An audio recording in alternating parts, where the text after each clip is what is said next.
could be with anyone. I could be with anyone. You're here with me. You're here with me. You could be around for You could be with anyone, and I could be with anyone. You're here with me. You're here with me. Hey, what's going on, people? Welcome to the After Party Show. Tonight, we're bringing in the newfound excitement for what seems like the first episode of Sister Wives for regular season. All right, the rest of it was just, I guess, basically pre-games, silliness. But before we get started, let me get some ones in the chat to make sure you guys can hear me, you can see me, everything is copacetic. We were having some technical issues earlier this week, and I just want to make sure we good to go before we get in this. All right, I see some ones. Thank you guys so much. Ty, Lizzie B, thank you guys. Appreciate you. Marlo, appreciate you. Rosemond, appreciate you. All right, guys, look. Tonight's episode, like I did a video last week where I was talking about old girl Danny, what's up? Talking about Christine, Teresa Skinner in the house. And I termed it like I'll survive or something like that. And I did a comparison of her leg of the apology tour, Christine's leg of the apology tour, and Mr. Brown and how he approached it. Right. And I got to tell you, that I Will Survive song from Gloria Gaynor held true tonight. Like Meri was doing a solo. Meri took the mic and was like, hold my beer. I'm finna do something. Cause her whole approach was something that Kody wasn't expecting. And the best part of it is that you could tell from Kody's response, he fully expected Meri to be like the docile. He hit her with a smile. And because he called her to meet with him, that she was going, and knowing that the cameras were going to be there and how he feels about being on TV, and she better be on her P's and Q's, he knew for sure she was going to show up and be the go along girl, be the the knock around guy. He was gonna be, oh, look here, baby, I'm sorry, I'm so sorry, and she was gonna cry too. Oh, Kody, I didn't know whether we was gonna get back together or not because you're such an awesome man. That's what he expected. But when he showed up, my man got the fire. She put a, speaking, verbally, she put a mitts on him. Yeah, look, I was watching that shit. I was like, he needs some milk. Somebody, you know what I mean? I remember when I was a younger dude, I'd be driving home, and sometimes I drive through the. I was living in the big city at the time, and I'd be driving home, and every now and again you go through the neighborhoods, and you see like some kids out playing, and you know how kids are. They get into little schoolyard scraps. And more often than not, I'll be driving down the street and it'd be a little boy and little girl, and they be tangled up, And because, hormones hit different, them little girls whipping them boys' ass. They was good taking belt to ass on them boys. It was crazy. It got so bad one time I was driving, I was like, girl, get off that boy. Leave him alone. Leave him alone. Somebody stop it, please. Stop it. That's what I felt like watching Kody and Meri ass out there. Like, somebody get her off his back, Meri. You going to jail. I'm calling the cops. You going to jail for child abuse. You can't be beating on Kody like this. Is this what they've been talking about with Meri? Like she because she took his ass apart like a cheap transmission. You understand what I mean? She put that bitch up on bricks. Oh, Kody was in trouble, son. He was even looking surprised. Like every time she said something to him, he looked, oh, I wasn't expecting that. That was his code, man. Kody ass was in trouble. Kody was in so much trouble. And every time she dropped something, she was like, he said something about like, yeah, you and your little friends. oh shit, oh shit, oh shit. And Meri fired back on his ass. Don't worry about my friends. You need to worry about the one standing in front of you, son. And Cody's like, oh, I'm sorry, I'm sorry, I'm sorry, I'm sorry, I'm sorry. I'm tired of you apologizing. Stop saying you sorry. That sounds like some bullshit. Oh shit! Oh shit! Oh shit! uh, look here. It's not about you, Mary. Okay, it's about me and God. Yeah, I know it's about you. Oh shit! Oh shit! Oh shit! The whole time, son. Oh, it was ugly. It was so beautiful. It was so beautiful. This is what I paid for. This is what I bought a ticket for. This is the show I wanted to see.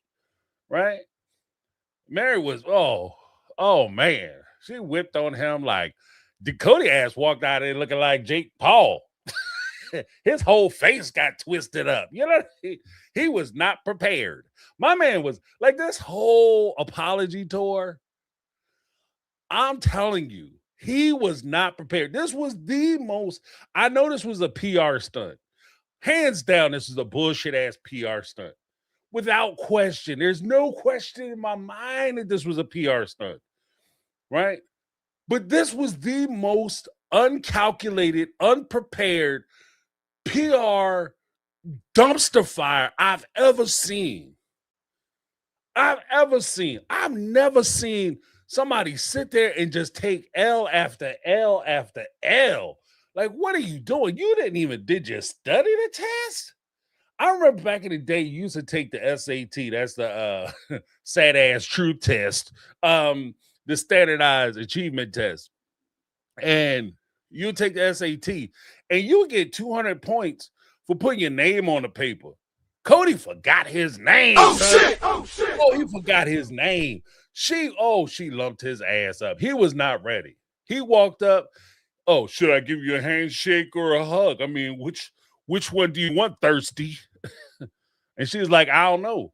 How you treated me on Kody Pass, I don't know how to take you. Oh shit! Oh shit! Oh shit! That's the kind of help I'm gonna give you, son. That's what I was like. Oh, snaps. This is gonna get good. And you know what? And the truth be told, I know Meri was taking, like, she took a lot of shit because Meri was the one that was like, out of all of them. Here's the crazy part. I think Meri is the one who was probably in the deepest emotionally. She was the one who had the most emotional investment out of all the wives, Robin included, right? And that allowed Kody to talk to her and treat her and step over and kick her when she down and just do he just did with her what he wanted to, right? It was nasty how we used to do Meri. But out of all the wives, I think Meri is also probably the most confrontational. Like, if you give her some running room, Meri the one that I don't know why Kody is going out of his way to piss her off. Because Meri, you know, I don't want to call her no B, but I'm just saying, like, Meri seemed like she put some work in. You know, she the one. Like, like Janelle, you know, even when it's time to go down and get the release. You know, we'll talk about the release in a minute, but when she went down to get the release, she talked about getting a release like, oh, well, I'm going to go down and get the release, and I hope it's okay. I mean, I don't know. I hope it's all right. Yeah. Because even now, she like, you have every right to get the release. This dude hasn't been living with you, hasn't been taking care of your kids, hasn't done shit for you. He basically got on TV saying, I don't have any other wives. Like, I don't understand why you even going down there. This could have been done in an email. Why I got to meet with y'all? This dude is on TV, national TV, saying, I have one wife. I am a monogamous. At that point, how are we polygamy married again? I mean, explain that shit to me. He came out and said that I'm a monogamous. He's been begging Robin. They act like it's new. He's been begging Robin for monogamy pretty much the whole time they've been on the show for 20 seasons. But, I mean, in the last 3-4 seasons, for sure, he's verbalized it. So why do I have to show up and ask y'all for anything? Like, what? What are we doing? And why are you scared, Janelle? Because you're not that one. You're not that one. Even Christine, like, she went with David. David gave some pushback. Christine was mad as her face was frowned up, and she gave some pushback. And I'm not taking away from Christine because, like I said, she did come at Kody and let him know and not accept the bullshit that he was putting down. I give her credit for that. But Meri, she's the one, like, out of all of them, Mary's the snapback. She the one who gonna snap back on you. So you can't cut her. Like, and even the fact that, like, when she's there talking and Kody's trying to steer the direction and control the conversation, and the fact that Meri wouldn't let him do it, I'm like, this is the shit I'm talking about. This is the shit I'm talking about. You don't let them control the conversation. If I'm part of the conversation, I get to participate in the conversation. If I can't participate in the conversation, then you need to have this bullshit by yourself. Why am I even here? What are we doing? Like, why am I here? You could have had this conversation in your car. I could have stayed in my house. Or if I was going to get on a plane or drive somewhere, I would get on a plane, drive somewhere, and rent a room for a place that I actually want to go. I'm not going to come to your shit for you to be able to give me some bull stuff about, oh, I just won't apologize. I just think we should all be able to move on. This is what I've been saying from the start, even before this shit started. It's not about apologizing. What this is about is, this ain't the apology tour. This is the shut the F up tour. I need y'all to stop talking about me tour. Y'all making me look bad tour.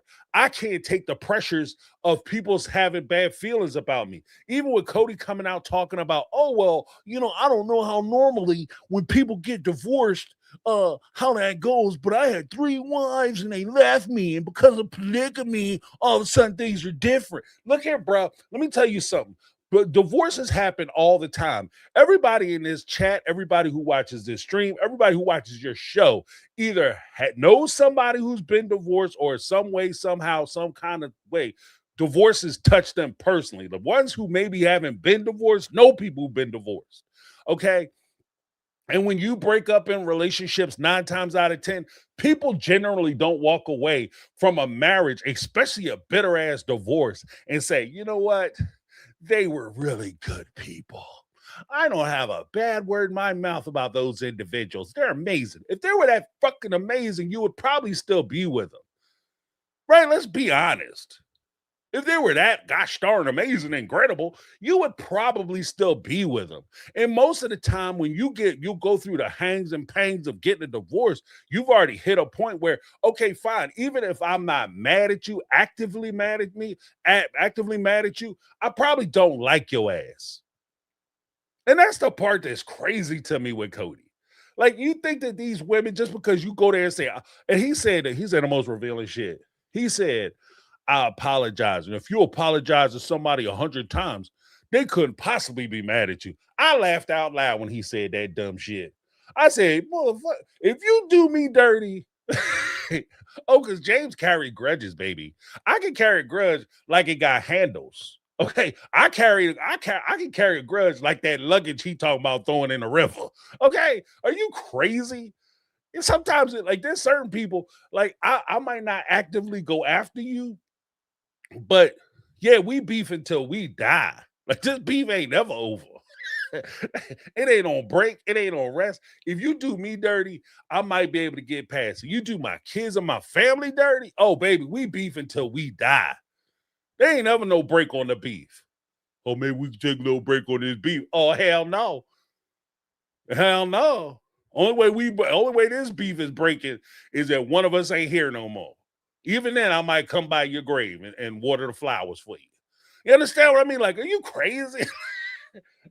Like, this dude is nuts. He's like, oh, if you apologize 100 times. See, that's not, and Meri cut to the chase of what I've been saying the whole time. She kind of touched on it. But basically, if you are apologizing to get something or because you want something, your words don't mean anything. Your apology doesn't mean anything. You're not apologizing. You're not saying I'm sorry because I did this, that, and other wrong, and I'm regretful of the thing that I did. This is just a conversation piece. This is the, hey, how you doing? Fine, and you. This is the thank you, no problem. Yeah, doesn't mean anything. It's not like somebody's like, oh, I go to the McDonald's, I get a guy my money, and he give me the bag, and I say, okay, thank you, and I walk away. You're welcome. I'm not like, thank you, you're feeding my family. Oh, I would be dying of starvation without these delicious quarter pounders and these chicken McNuggets. This would be the end of a trilogy if I was not here. Thank you. I appreciate you and your family and your entire lineage. That's not what's happening. It's something you like, thank you. If I say thank you at the McDonald's and the guy was like, I don't want your damn thank you. Okay, whatever. You know what I mean? Oh, I'm sorry. I'm sorry because I'm sorry. And I'm sorry because you're upset. And I'm sorry that you don't like what I said. And I'm sorry that I'm sorry. And so, like when people do that shit, shut up. Shut up. Shut up. Stop it. Stop saying you sorry because you're not sorry for anything. So all you're doing is by doing that, over apologizing, especially when you're apologizing. Oh, I'm sorry you feel that way. I'm sorry you took it that way. I'm sorry I said that.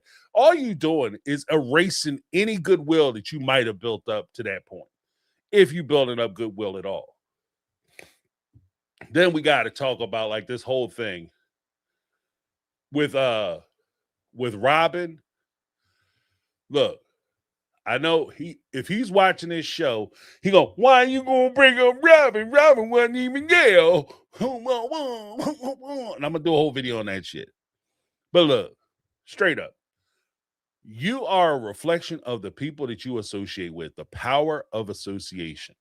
Robin started out this whole show thinking she was gonna cry her way into the fandom's hearts. She thought that as long as I have a tear in my eye and my voice is a little shaky, everybody gonna be on my side. They're gonna like me and they're gonna love me. Oh my God, I'm so sorry that I came in and busted up your whole dang old family. I'm so sorry that I took your father away from you guys. That was never my intention. Even though I said you could come over anytime you like, I went over and picked him up. I made sure that he snuck out the back house, and then I brought him over to the crib and did those things to him. I'm sorry. And we were supposed to all melt. Because somewhere down the line, see, this is what happens when you associate not only with shitty people, but bad actors. When you associate with bad actors oftentimes think that acting is you crying. Crying is acting, acting is crying. So if I start crying, then I'm about to win an Oscar. Because a lot of times when you start dealing with Oscar nominations and things of that nature, a lot of times it's dealing with a lot of heavy drama material, which may involve the actors crying. Now, silly folks, novice, and dodos think that that guy or that gal, that actor, received the nomination to get some hardware to take home because they had water running down their face. That's all they see. They don't understand the depth and breadth of what that actor was actually portraying. You understood one tier of what was happening. So when you look at yourself and you say, how can I win friends and influence people? You say to yourself, oh, it'll be easy because when I saw that movie, this guy or this girl were crying their ass off. And everybody stood up and cried too. And they gave them applause. And everybody said that was amazing. So if I get into an argument or if I have a tense discussion, if I start crying and I turn the waterworks on, then all of a sudden everybody's going to love me. And that's all we're watching with Kody. A couple times during that bullshit conversation, he sat there and tried to squeeze out some tears. When he was sitting there talking to Christine and David, he tried to set it up so he could squeeze out some, yeah, when I said I love you. And you can always tell when he's about to cry because his tells are one of two things. And Kody, if you're watching this, I'm going to let you know what your bullshit tells are. Your first tell is you rub your eye. You rub your eyes and you try to get yourself set into the emotion. The second thing you do is you start breathing heavy. The secret to the sauce is simply this.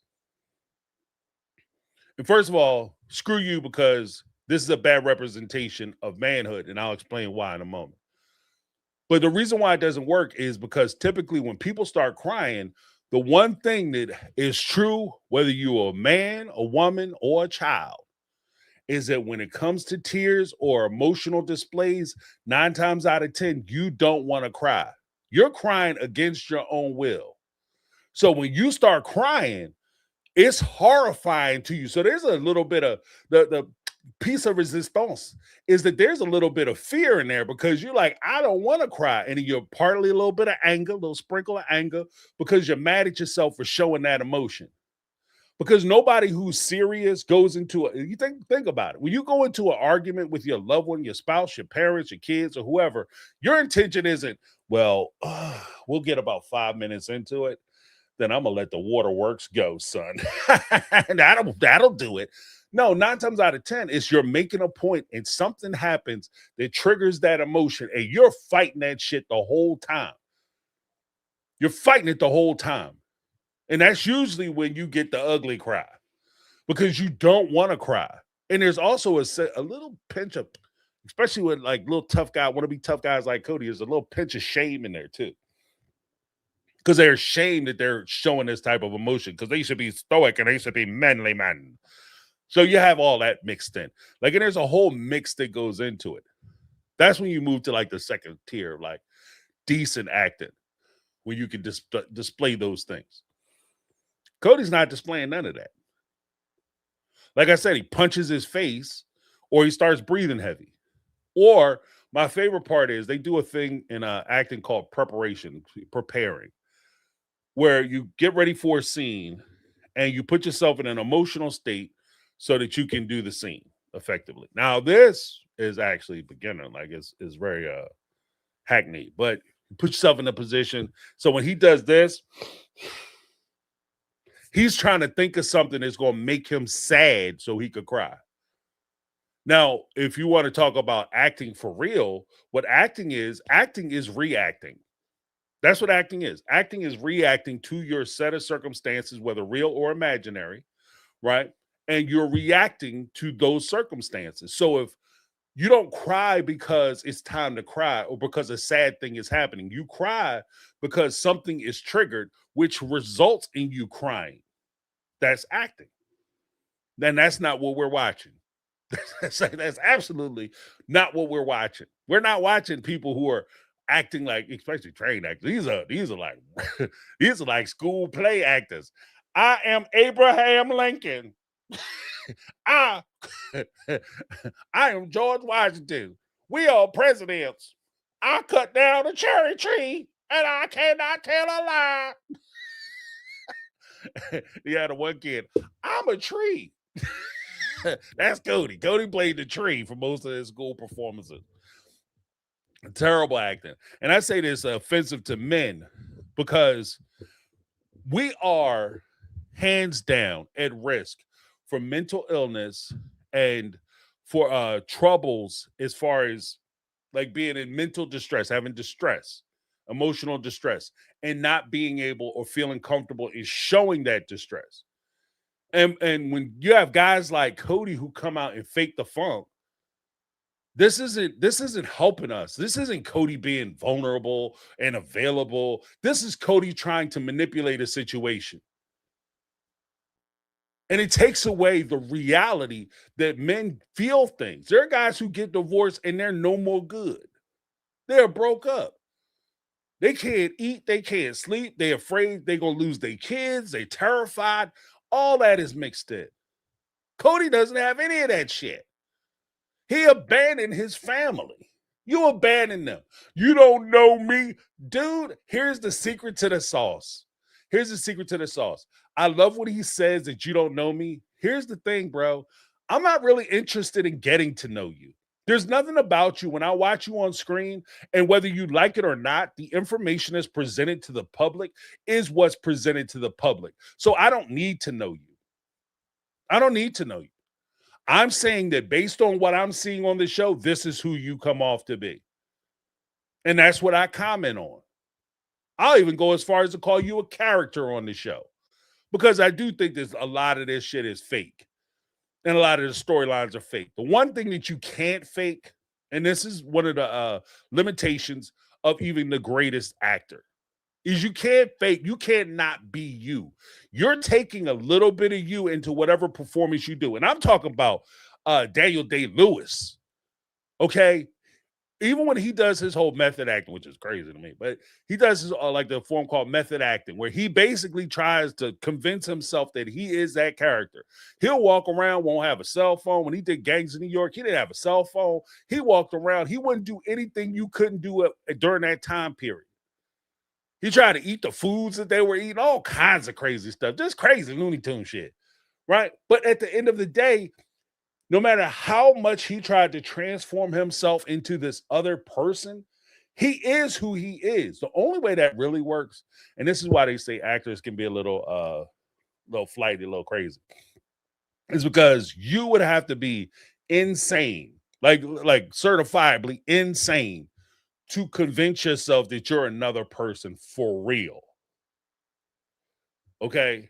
And these guys, even Jared Leto, he's famous, like famous method actor who just does dumb shit when he becomes a method. Like he's following the method. He used to use like prophylactic. He used like rubber dubbers and finish with them, tie them off, and be leaving them in people's trailers and stuff like that because he was playing the Joker. And he thought it was like, I'm going to be a little weird. And the thing is that that's not something the Joker would do. The character the Joker would do. That's something rich boy Jared Leto would do because he could get away with it because he's Jared Leto. So even when you're trying to be weird and trying to be somebody else, you're doing a thing that only you could do. You understand what I mean? So you always take you with you. And that's one of the things I think is so weird about like Cody's whole performance. It's just an act. The act is easy. Not for you, apparently. Not for you. Oh shit! Oh shit! Oh shit! Let's do some of the super chats, and then I'll get into the other parts of this episode. Shannon Lee with the $9.99 super chat about Christine being a basement wife. She said many times that she was always wanting and liked being a third wife. She seriously grew up in this. It's like they don't know we've seen earlier seasons. Yeah, right. I can't believe this happened to me. I don't understand. There's a and I think this is why so many people come out and say that like you guys don't understand how they were brought up and how they were raised and try to make them like an alien thing. Because the only way it makes sense is if she was so naive. She was so naive and she never paid attention to anything. And that is, there's like willful ignorance and just, willfully stupid. Like you're just you're making a decision. Because even in this scenario, I would add into what Shannon Lee said is that Christine being a basement wife, she said many times that she always wanted and liked being the third wife. She seriously grew up in this. It's like they don't know we've seen earlier seasons. And it's almost like they don't know that we've watched her mom and are aware of her mom's situation where she was treated like a basement wife. Must run in the family. But she was treated like a basement wife. Her aunt was mistreated in polygamy. So all of a sudden, like all the cries and I had no idea. They say, oh, I didn't know it could go like this. It just seems hollow. Because there's a point where you had no idea. You were ignorant because you had no idea. There's another point where you just didn't care. And it's almost like speaking of infidelity, it's almost like you have a wife who's been with a husband. He's running around with the young lady who's half the wife's age. The wife finds out about it. She knocks on the door of the hotel room. The mistress opens the door. The wife starts explaining he got kids at home. Maybe you didn't know, and blah, blah, blah, blah, blah. And the mistress look her in the face and say, well, maybe if you was doing your job, he wouldn't be here with me. And just to be honest with you, your man chose me. Don't be mad at me because he know what's good. Okay? And well, girl, it's just a matter of time that if he leaves me, he's going to do the same thing to you. If you cheat with him, he's going to cheat on you. How you get your man is how you lose your man. No, it ain't. No, it ain't, because I give him everything he needs. Like at that point, you could argue that maybe she don't know no different. Maybe it's how she was raised and this is what she saw in her parents. Or you could just go to the more simpler answer, which is Occam's razor. The most likely cause is probably the cause. She's just willfully ignorant. She's making a decision that I'm not going to pay attention to none of the shit that I've seen with my own two eyes. I'm going to just pretend like it ain't real. That never happens. And in polygamy, we all love each other, and the women have all the power in the world. We like the Powerpuff Girls. You know, we the Spice Girls of polygamy. I'm Nasty Spice. That's Meri. That's what Meri was. Meri Nasty Spice. Oh, we call it not Nasty Spice. Is it Nasty Spice? Me Angry Spice or whatever. Pissed Off Spice. Good for you, Meri. Oh shit! Oh shit! But thank you so much, Shadow Lee. Appreciate you. Let me give you a little something, something. As soon as I can find my something, somethings. There we go. Oh, we got Megatron in the house back again, once again. Megatron with the $2 super chat. If you guys ever want to talk to Megatron, she'll be coming to the Saturday afternoon lives at noon with the members lives. Meri hit Kody with that 1990 Tyson right hook. Yeah, she came in there like that. Cody's like, whoa, whoa, whoa, whoa, whoa. That was, oh man, y'all don't know, man. If y'all too young to know Mike Tyson, when Mike Tyson was Mike Tyson, that dude was the most scariest individual on the planet. One of the most prestigious awards in sports is the undisputed heavyweight champion, boxing champion of the world. Michael Tyson was that guy, undefeated. He used to just they should have called Mike Tyson Sandman, because he was just putting motherfuckers to sleep. And he had this movie come in and he would do this and he would show up, he would come in and he just worked that body. Oh, it was so ugly. Sweet Science, though. It was so ugly. Whew. But Meri hit him with that shit. I want to talk about your little friends. And she was like,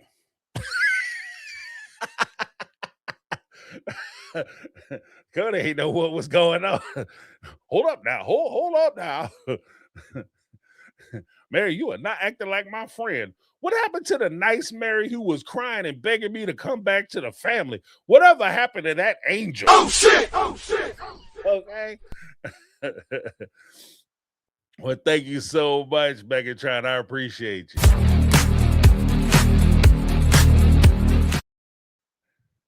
We had Danny Towns with the $4.99 super chat. It's about time Meri stood on business. I know, right? Oh, I've been waiting for this day. He was so triggered. She wasn't backing down. He grabbed her hand and and she went limp like, nah, honey. Yeah, she pulled that shit back. But he grabbed her hand like, no, that's verboten. I ain't trying to speak some German on that shit. That's verboten. Forbidden? Oh, I can't talk about the kids? I can't talk about the kids. Oh, I'll get upset if we start talking about the kids and we start going back. Then you're not ready to apologize. Why are you here? If you're that mad, why are you here? You're wasting my time. I don't know. And maybe this is it. Maybe there's like a whole universe of people out there who fall for the bullshit. Or just sitting there like, oh, he apologized. I don't understand what the problem is. He said he's sorry. They just not going to accept his apology no matter what. Look here. This is what I'm talking about. You cannot have mental clarity, clearness, and mental health if you're surrounding yourself with people who are feeding you bullshit. And because it makes you feel good to hear the crap, You just sitting there sucking it all up and oh, it's so great. And as long as he's apologizing and he's saying the things I need him to say, I'll forgive him. No, it's not about forgiveness because, like Meri said, and I 100% stand on this shit. This is what I've been saying the whole time. You don't need him. This whole I'm trying to give you closure shit. Closure for what? I don't get closure from you. I got to get closure from me because when push comes down to shove, even as Kody has displayed it and has expressed it, this is what I've been saying the whole fucking time about closure. When people talk about closure, you have to find your sense of closure. What is closure? You being able to live through it, work through it, or get around it, however you need to do, whatever you need to do, so you can take yourself from a place where you're unhealthy mentally or you're in a toxic situation to a place where you can not only subsist, but you can thrive. And you can do that in your own time, in your own space. You have to give that to you. Because when it comes down to it, Kody represents, to me, Kody is just like every ex who's walking the planet. You can sit there and talk to them. You could pull out photos and videos and fingerprints, social security numbers, affidavits, everything to demonstrate your point on how this person did you wrong. And they're never going to give you the thing that you need to get past it, get over it, or get through it. You got to do that for yourself. Because at the end of the day, like Kody, how many people are actually taking that much responsibility, have the maturity and emotional development to say, you know what? When I did that shit to you, I was wrong. I was wrong. Yeah, I was wrong. Yeah, I was terrible for that shit. Now I played you dirty. I mean, and Kody's not in that space. He's in a space where it's like I said, this isn't the apology tour. This is the shut your friends up tour. This is stop talking bad about me tour. This is him saying, like, I'm gonna go and apologize a bunch of times. And then when they say something bad about me, whether it's during a tell-all or because we're on a show together, and the producers, even though they're out living their own lives, Meri, Christine, and Janelle are out living their own lives, the show is going to ask them about what's happening with Christine or Kody and Robin. They're going to ask them. This is what's going on with they, even if they have to tell them, hey guys, yeah, Kody and Robin just bought another house. They didn't use your money this time. Surprise. They bought another house. What do you think about it? Kody went out because apparently they're getting into another ATV accident. These dummies need to get off ATVs. All right, this ain't shit. This shit ain't for you. Because if you keep crashing like this and everybody got to get off their shit and come running to you, this ain't for you. All right, but you get into an ATV accident. They got to describe the ATV accident. Be like, oh, you know, Kody can't feel his whole left side. He fucked himself up. What do you think about it? What do you think about Robin? They're going to ask him, right? And it's just, he's just trying to get to a point where he can blame them for talking bad about him. Or when they say something about him, he can throw his hands up and say, oh, they don't know me, or they don't understand who I am. The same excuses he's using for Jen and Meri's friends, he's going to start saying that about Christine, Meri, and Janelle. That they don't know me. They don't know who I am now. That was a long time ago. They need to just get over it. I'm sorry. I'm not getting over shit as long as you got my money. Let's start there. And you see what he tried to do too, because he tried to get her to admit, and Meri is on point in this episode, y'all. He tried to get her to admit on camera that she's completely satisfied and their debts are completely settled. I think that the documents that he tried to formulate, and you're hearing this here first, it was threefold. First thing he wanted from Meri, in order for them to get the transfer of the titles, that was the first document, the transfer of the titles for Kody Pass. He tried to tie that to an NDA, so she can't talk about any of the dealings with Kody Pass. And I would even posit to guess she can't talk badly about Kody anymore. They can't talk badly about each other. She can't reveal any of the stories, like him melting the rings down. None of that shit. Like she has to keep all that to herself. That was the second thing. The third thing that I think he was trying to get her to sign or acknowledge or put her John Hancock on was a full release and settlement of all financial obligations. Basically saying that you have all your money, that I don't owe you shit. We're done after 25%. You should be happy. That's it, because that's your settlement. That's it. That's, the golden cow is gone. They've eaten steaks. Cody's out back grilling them up, and he burnt the shit out of the steak. So that Jones charcoal now, right? And I think that those were the three things that he was trying to get her to sign. And look, if somebody gets an interview with her, ask her that shit, because I guarantee you, there's the three things: transfer the deeds and the property. In order to get that enacted, she had to sign an NDA, and she had to sign a full release of all financial obligations, basically saying that they're 100% settled.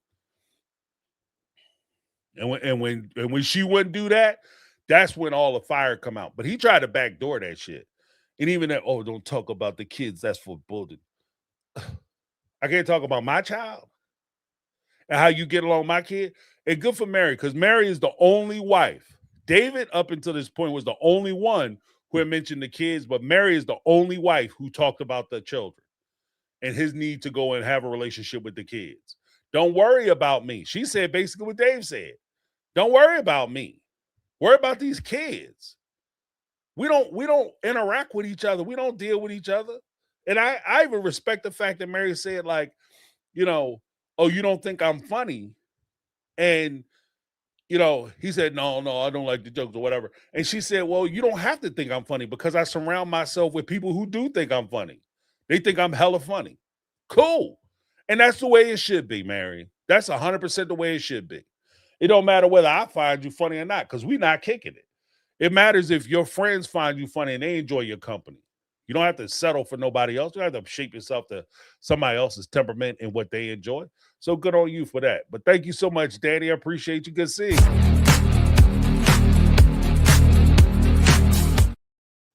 Then we had Melinda Hensley, member for 10 months. What's up, Melinda? How you doing?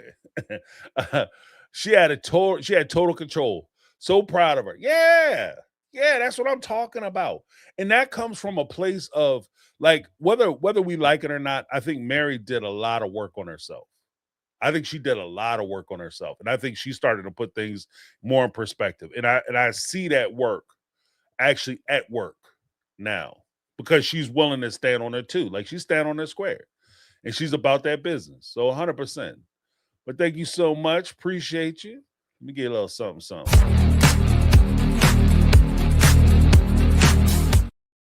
Yeah, she stood on her square.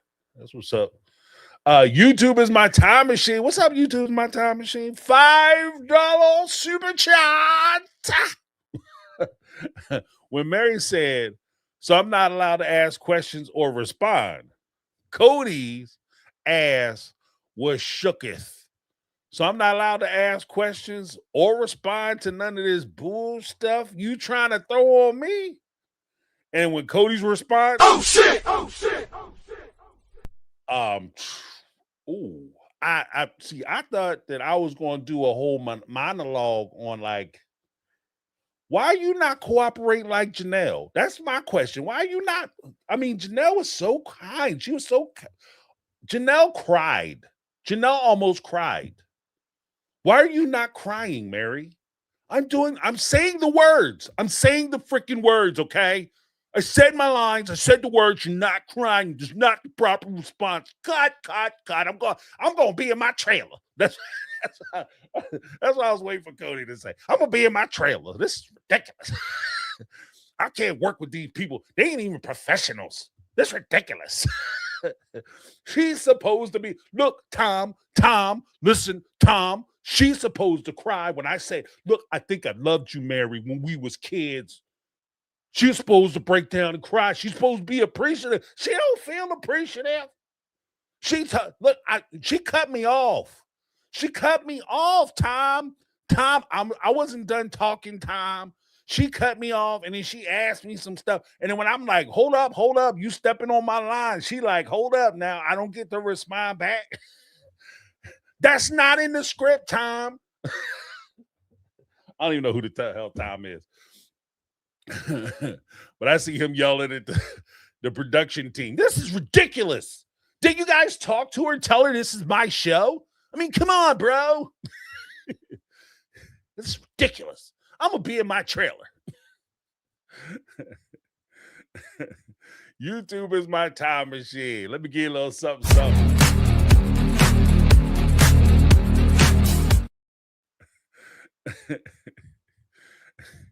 I mean, he was totally look. She just came at me, bro. Oh, we have a Megatron with the $2 super charge. Megatron in the house. Kody the Jen. You told Meri to beat me. Sophia voice. That was from Color Purple. Oprah Winfrey was about like she was a classic Sophia. That was like old school joke back in the 80s with Oprah Winfrey, Whoopi Goldberg, and Harpo. Ironically, Harpo was Whoopi Goldberg's stepson. And no, actually, I think it was her son. No, his stepson. And Whoopi Goldberg was getting whooped out by Danny Glover. And so Harpo come to Whoopi, asked for some advice because he couldn't control Oprah Winfrey. Oprah Winfrey was going buck wild. And so she was tough. And so he went to her and she was like, what should I do? He was like, you should beat her. Like that's what his dad told him. Some other people told him that. And then Whoopi Goldberg said the same thing. Homeboy tried it. He tried it. Old girl beat his ass like 3 dozen eggs. She beat the brakes off his ass. He showed up. He had a knot. He talking about he got kicked in the face by a mule. His whole shit was just hanging out. Like he had to pick his eye and put it back in his head. Like she tore his ass up. And then she showed up. She had a little welt in her face. She was like, I loves me some Hopper, but if you ever told him to put his hands on me, I'm dead. Like, oh, she was serious. That was a good movie. Y'all don't know. Go check that shit out. Color Purple. They also have a stage play. And it was also redone by Taraji P. Henson. But that Oprah Winfrey John, boy, when she said that, I was like, you better tell Harpo to keep his damn hands in his pockets around her. You know what I mean? Don't make no sudden movements because she already got a taste for that ass, son. She busted him up. She put a mitts on his ass, boy. Woo! That's like he needs some milk. That's what I felt like watching Meri out there with Kody. Kody thought he was gonna come in there and take some control. He thought he was gonna be assertive. You know what I mean? Meri was like, not today, Satan. And she tore his ass up. I'll tell you what, when Kody ran to the bathroom, he ain't had no ass back there because Meri was sitting there still chewing on it. Okay. He's like, let me get to the bathroom right away. And Meri was sitting there like, I just tore his ass up. He got his ass chewed out, son. It was crazy. You know, Kody, Robin sat there with that bullshit. Well, you know, I ain't have to go because when they was married, he wouldn't say nothing about the kids and stuff and the relationships with the other wives. But that's different now. So I feel like I don't have to go because Kody gonna tell me about it. Well, first of all, we know that Kody was talking to you. That's why you was taking your ass over there talking to the wives about what was going on between them and Kody. And you thought you could speak Codanese, right? That because you could use a Kody translator because Kody would come back and talk to you about the shit. All the wives have stories about how they would say something to Kody and he would run back and tell Robin. They knew y'all was talking. So that's all bullshit. But I wish I could have been there when he went back and tried to tell Robin about this story with Meri. Girl, I get out of the car. I'm like, you know, I'm trying to be gracious. And I say to her, do you want to shake my hand or do you want a hug? You know, I'm offering the physical affection, you know, like I do. And girl, she look at me and say, well, this ain't how you was acting on Kody Pass. I was like, well, hold up now. You done talking. What? Hold up. This ain't how I was acting on Kody Pass. Oh shit! Oh shit! Oh shit! um, I'm trying to be charming, and that went over like a fart in church, boy. It was it was just brutal. She manhandled his ass. Meri got undisputed champion. Meri the undisputed heavyweight champion of the world. King Kong ain't got shit on me. Like I tell you, I'm putting cases on all y'all. Like that's the way Meri came out. She came out like her name was Alonzo from Training Day, son.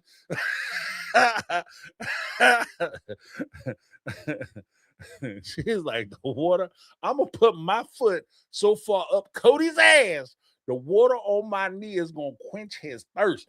I'm gonna be so deep in that dude. When he smile, I'm gonna be behind his teeth like surprise. Like, oh, she got into it. Oh, Kody, man, that's why he had to run to the bathroom. He's like, I gotta get Meri unlodged from my hind parts. Cause she in there, all you see is her toes twiddling as he running down trying to get to the potty. Oh, she went in deep. She went in deep. She like, I can see the back of your crusty ass teeth, son. Them chiclets you call teeth. I'm up in your ass all day, every day. Like, oh man, that was fucking brutal. That was brutal. Like I wish I was a big enough person where I could say I felt bad for Kody, but I don't. So oh well. But thank you so much, Megatron.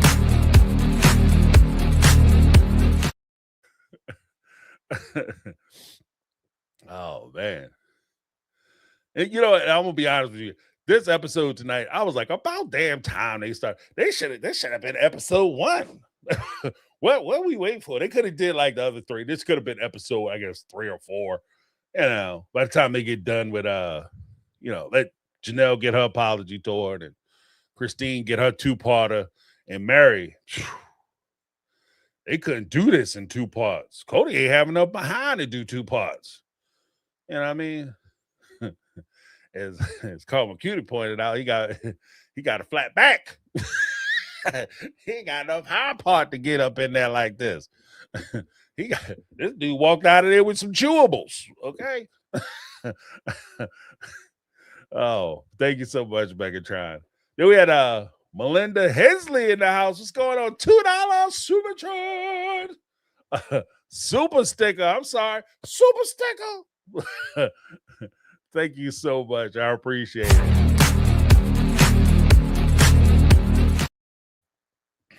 Let's see. Karma Cuties, $10 super chat. Karma Cuties, one of the Mega Mod squad. So salute to Karma Cuties. Carmel Cuties, if you're in one part of the country. Carmel Cuties, if you're in another part. I do agree with Meri saying Kody did switch his favorite wife amongst the OG3. I can see that because it depends on which ones you need at the time. So every tool ain't right for every job. So I can see that. That's what started pitting them against each other. Yeah, I can see that too. Oh, that triangulation. Is this that triangulation that Kody was talking about last week? That new word that he used improperly? Yeah, you guys talking to me and trying to talk to my kids. Again, that'd be triangulation. And that's not what triangulation is. That's not what it is. What you did to the OG3, that would be triangulation. Like when you get one fighting with the other one over some dumb shit because you trying to, cover yourself, that's triangulation. That's what started pitting them against each other. And I believe Kody loved the chaos amongst OG3. It turned Kody on so he got his. Yeah, it turned on Kody so he got his.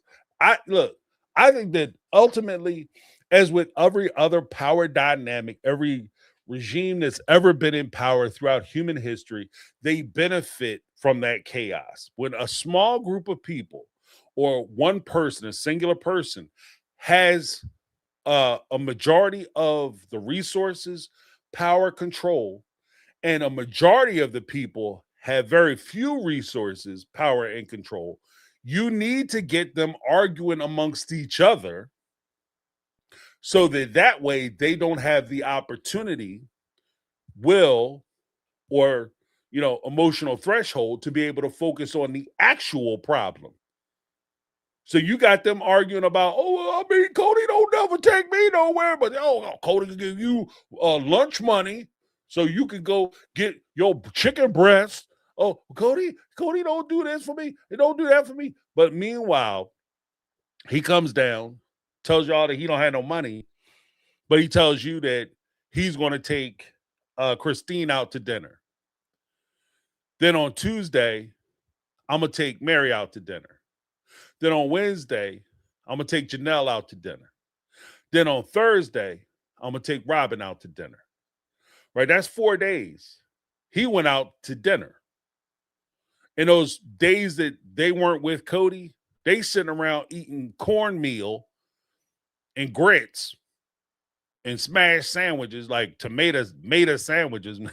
What's a tomato sandwich? That's when you take some tomato, you put some mayonnaise on it and put it in the bread and eat it. That's a tomato sandwich, right? They sitting around eating tomato sandwiches, and he's going out to eat at fancy restaurants 4 nights out of that 7-night week.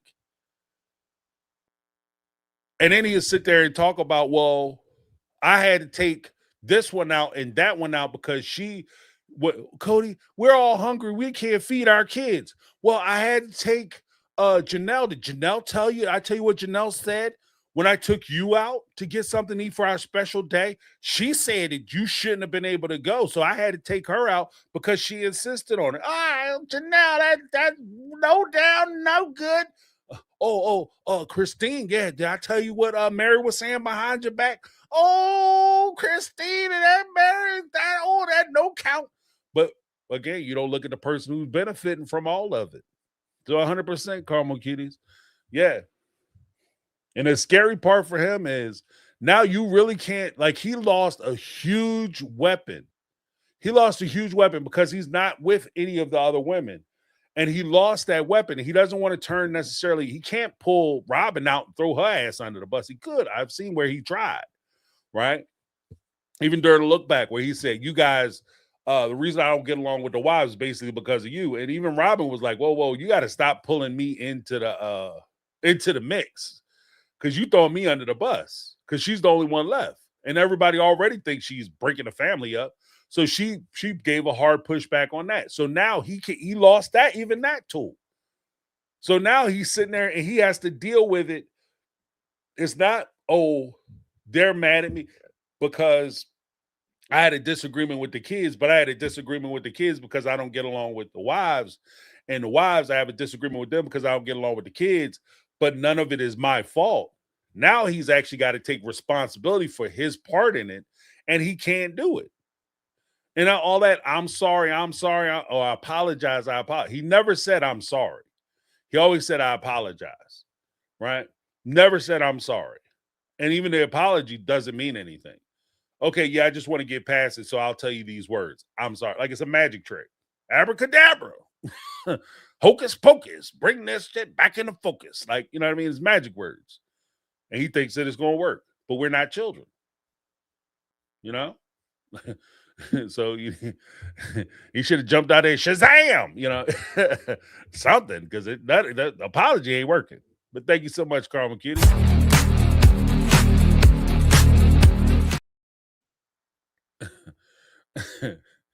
SD Mac, what's going on? $5 super chat. When Meri said you not being there was the cause of the dark place. Whoa, I know, right? He was not prepared. He was not prepared. When she said that, my man whole face twitched up. He was like, the reason why I was in a dark place because you wasn't there, which basically means you wasn't doing your job. Oh shit. Tom. She's not doing, like, she's not playing fair. She's telling people it's my fault. We talked about this, Tom. It's not supposed to be my fault. I'm supposed to apologize. I'm supposed to accept my apology. We all go on about our separate ways. Everything is supposed to be cool, Tom. She's not doing the thing, Tom. Tom, what's going on, Tom? I'm going to be in my trailer, Tom. Screw this. Thank you so much,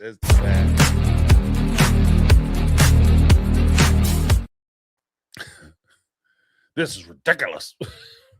This is so unprofessional. We got Ty C, 21 in the house with the $2 super chat. Said Kody wasn't ready. And my Kevin Hart voice. He was not ready. He wasn't ready. But he gonna learn today. That's Kevin Hart too. He gonna learn today. He gonna learn today.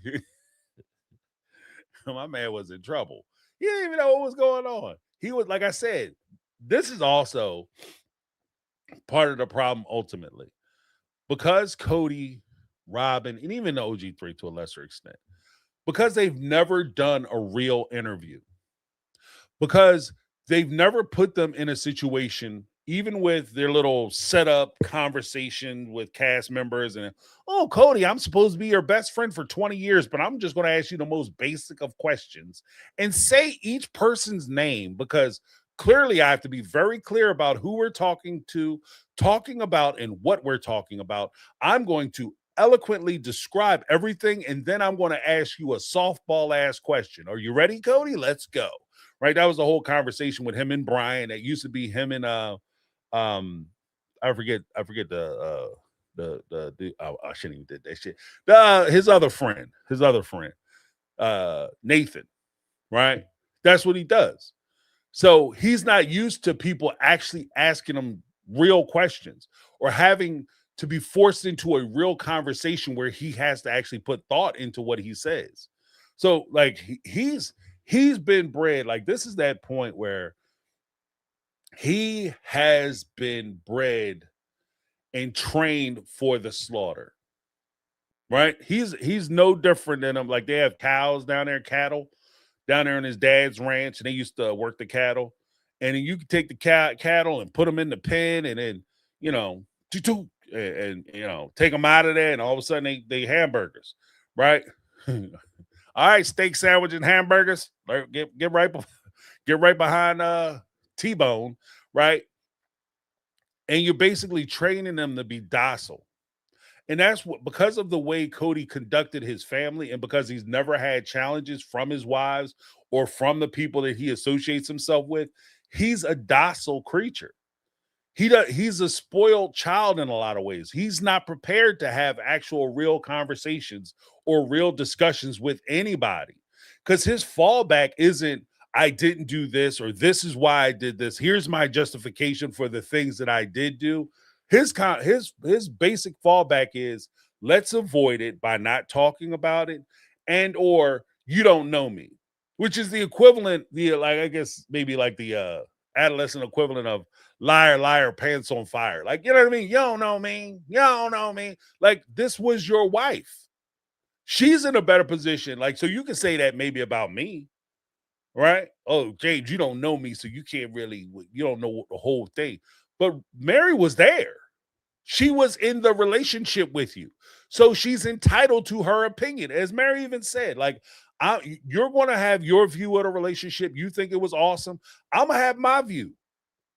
And your view and my view don't have to match up. They don't have to meet. I don't have to try to conform my view to yours, and you don't have to do that for me. But I just believe what I believe. Thank you very much. Have a good day. And good for Meri. Good for Meri on that. So I'm not mad at her at all. Like that, she did exactly what she was supposed to do. But thank you so much, Ty. Then we got Michelle Woods in the house. $10 super treat. I'm sure Meri was a sweet person in the beginning, but when someone abuses you for a very long time, it shapes you in ugly ways until you don't recognize yourself. Sometimes it makes you lash out a lot. And I don't disagree with that. Like, Meri actually could have been a very, like, even earlier on, the circumstances of her situation. Like, if you are, like, this is your first, Kody is really, it sounded like to me, and I, just from what they say, it sounded like to me that Kody was, in fact, not only Meri's first romantic encounter, but it seems to me that Kody was actually Meri's first love, right? And it'd be a hard, heavy ass lift for you to be able to be in a situation with a person that you're like first time experiencing things with this person that you feel like you fell in love with. And then even though it was an understanding that you had when you got married, that's a logical, intellectual agreement that you have when you said we're going to do polygamy, right? I get that. But when it's time for you to actually do it, that becomes a different thing altogether.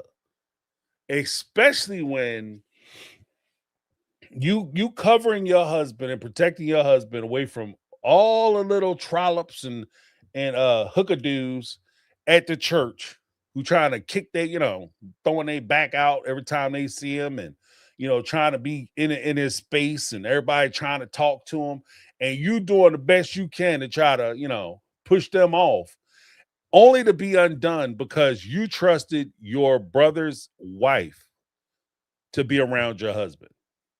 And I said this from the start. I don't give a shit what nobody say.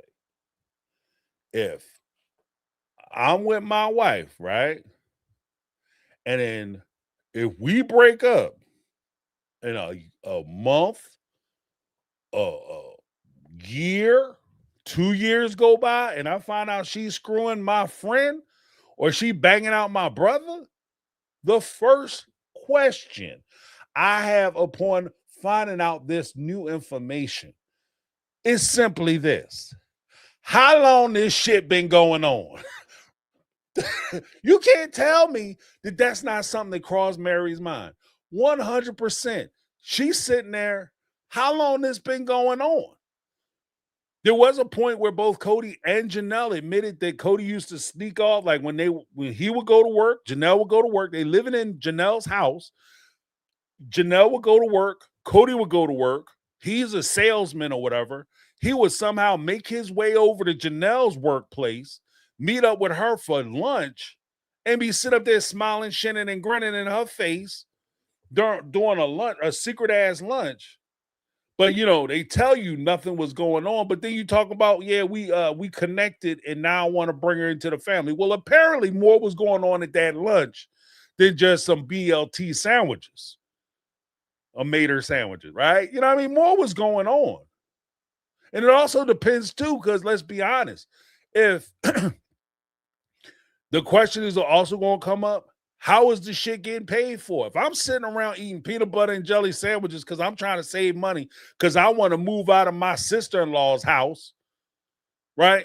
And I'm sitting there eating peanut butter and jelly sandwiches, and I find out y'all going out to lunch, my second question very well may be, who the hell was paying? Because was I paying, like when I go into work, putting money into our account so you could finance this little after school special lunch ass shit you was doing with my sister-in-law? So yeah, I mean, there's a lot of places of pain. Like, and this is James, you don't understand how polygamy works. No, I don't understand how polygamy works. Maybe you're right. But I understand how people work. And I understand that would be a problem. I don't give a shit what kind of culture you was brought up. Oh, brought up in the culture where we just totally got rid of jealousy. Then why y'all talk about jealousy is the devil and is the root of all evil? Y'all got rid of jealousy. What you talking about? You stamped it out with your faith and your belief system and your culture. Y'all not jealous no more because y'all came to the understanding that when you get an extra wife, that nobody gonna be jealous no more. But I saw a whole lot of jealousy on sister wives. So apparently, whatever y'all did, the shit didn't take. Okay, and I don't think that that's a new thing. Like I don't think she just woke up and because they got a show, all of a sudden Meri started feeling human emotions.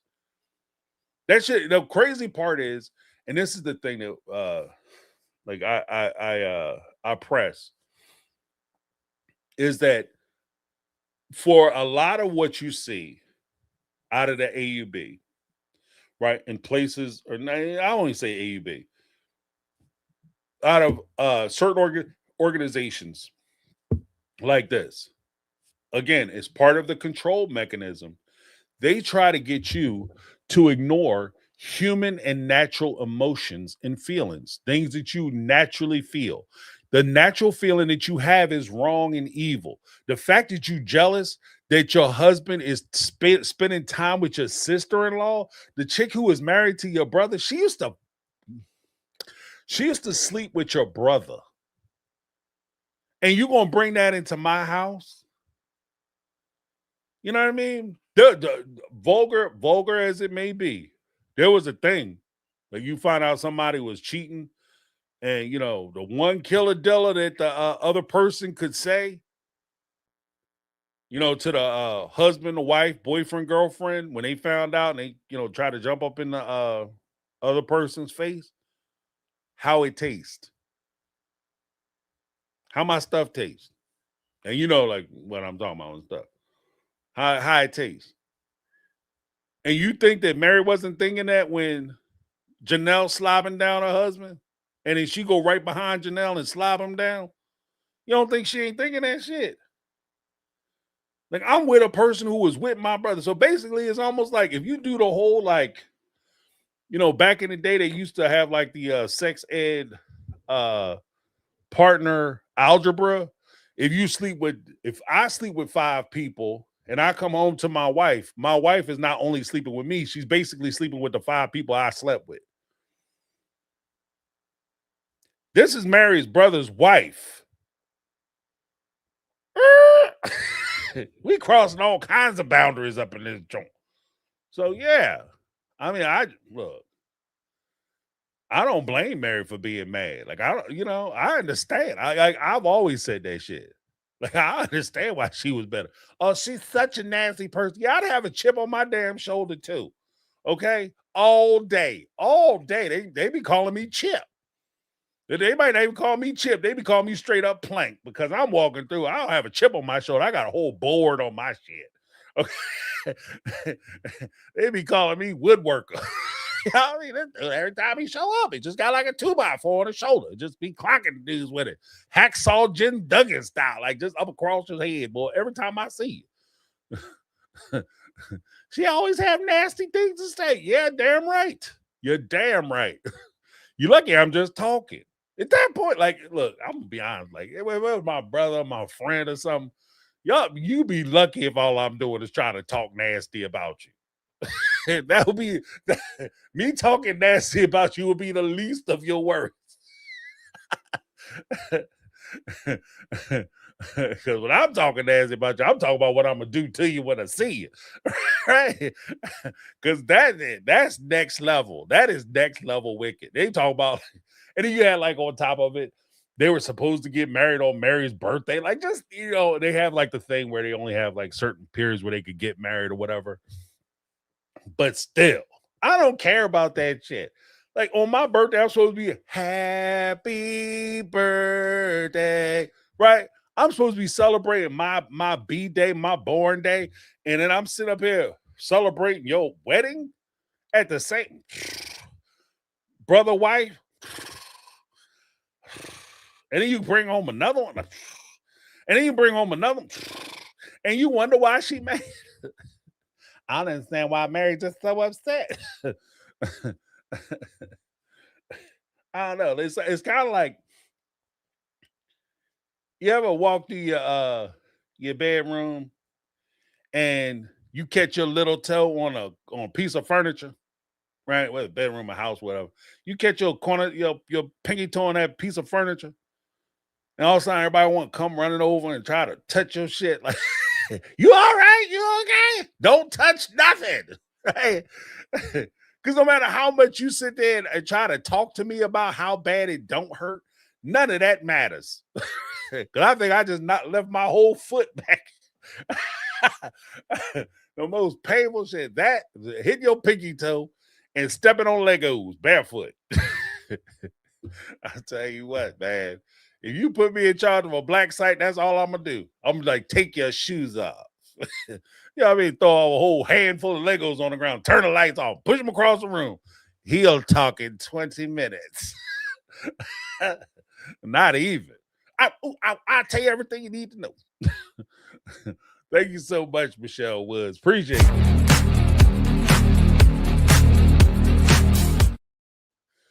Oh.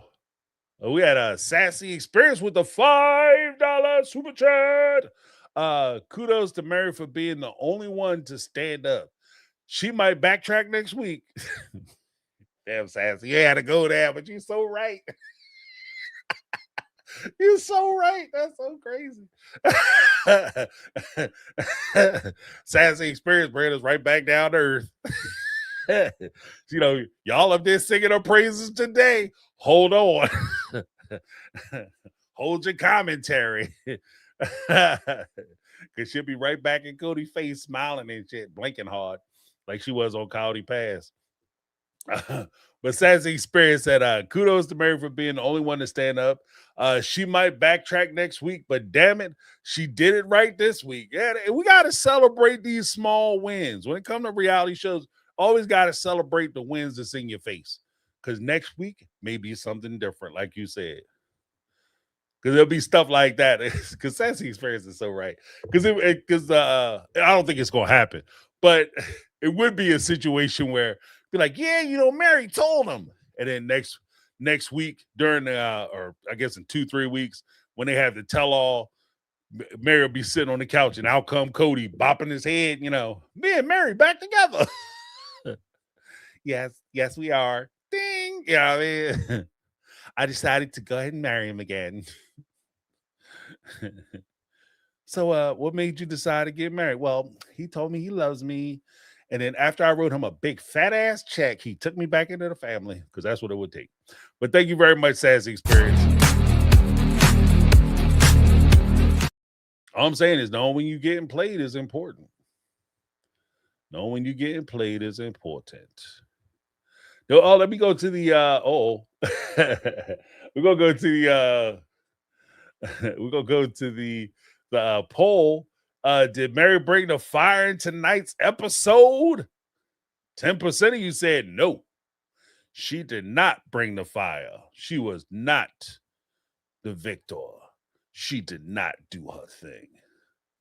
But 90% of you said yes, she did. Oh shit! Oh shit! Oh shit! Yes, she did. She brought the fire. I'll leave that poll open for a little bit. Answer the poll. We'll get some more people. Make sure you hit that like too. We have a Megatron in the house. Megatron with the $2 super chat. I was praying Jen fell out of bush when he brought her up. Yeah, right. Megatron, you talk about hood shit. That's how I go down in the hood. People, you sit there like, look, you meet up with somebody, and as soon as you say their name, like, look, yeah, I'm just trying to tell you, little friend Jen, yeah, she need to keep her mouth shut and mind her own damn business. Then all of a sudden, Jen come around the corner. What you say? You got something to say, Kody? Go ahead, say it with your whole ass chest, Kody. I ain't hear you from back over here. What you got to say? Say it to my face. And Kody got 2 banshees on his back. Yeah, he get clawed up like a bad cat up in that joint. He show up, all his hair ripped up out his head, got scratch marks on his face. Oh, he needs some milk. Man, he had enough trouble with that one. There ain't nowhere in the world he been able to do something with some tag team. They be tagging each other in. Oh, no. It'd have been problems. It'd have been some smoke in the city. There's some smoke in the city, Jack. Because let's keep it all the way a book. Those who know. When it comes to stuff like this, you know that when you meet up with this person, they gonna say some wild shit. Like Kody's gonna say something. It was inevitable that he was gonna say some wild shit about Jen. And because he was gonna say some wild shit about Jen, girl, I don't know. I mean, if he's gonna talk about you, you might as well be there and shit. You know what I mean? You might as well say what you got. Since he's gonna talk about you, he's gonna bring you up. You might as well be there. You know, girl, I'm gonna just sit in the cut. If he don't say nothing about me, I'm gonna stay cool. But if he gonna put my name up in his mouth, oh, he getting all this. He getting all of it. And that's what you call the setup. This part of the reason why you don't meet people unless you're ready to really meet people. Because it can always go left, you know? Because even in that situation, like there's some who are just like, they not they not gonna be cool with you trying to go back or be friends because they remember. And Jen is one of those people. She remembers how Kody treated her. You know, Jen is probably, oh, Jen wasn't there. She wasn't there. She was there. And what Meri was trying to express to Kody was, when you broke my heart and I was sitting there crying and I felt destitute and alone and betrayed and abandoned, you think I was sitting in my house by myself? Or do you think maybe you think, yeah, right? Do you think that of me, that I don't have anybody in the world, that nobody finds me worthy? That says a lot about what you think of me. But the reality of it is everybody got somebody. And what Meri was saying was, when I was sitting there crying because I was alone, abandoned, you know, destitute and everything else, Jen was the one who was holding my hand. Jen was the one who was hugging me and telling me everything gonna be all right. Jen was the one who was holding me up when you was trying to knock me down. So when you sit there and say that Jen wasn't around and she don't know what was going on, she knows way more than you like to think she knows, because she was hearing all about it in real time. Now, granted, she was hearing about it secondhand, but it is what it is. You know, it is what it is. Well, I mean, she's not trying to listen to both sides, and she's not trying to get a fair assessment of what was actually going on. See, here's the thing, bro. That's what you do in the court of law. This is not the court of law. This is the court of public opinion when I'm talking shit about you. And news for Kody and news for TLC. Guess what? You can sit there and say, I don't know you all you want. You can sit there and complain that I be talking shit, but I'm going to talk my shit. I'm going to say what I'm going to say. So, I mean, your best hope is to try to talk to Meri, Christine, and Janelle and tell them to stop talking. But I'm going to talk my shit. So we're very clear about that. I'm going to say what I got to say. But yeah, thank you so much, Megatron.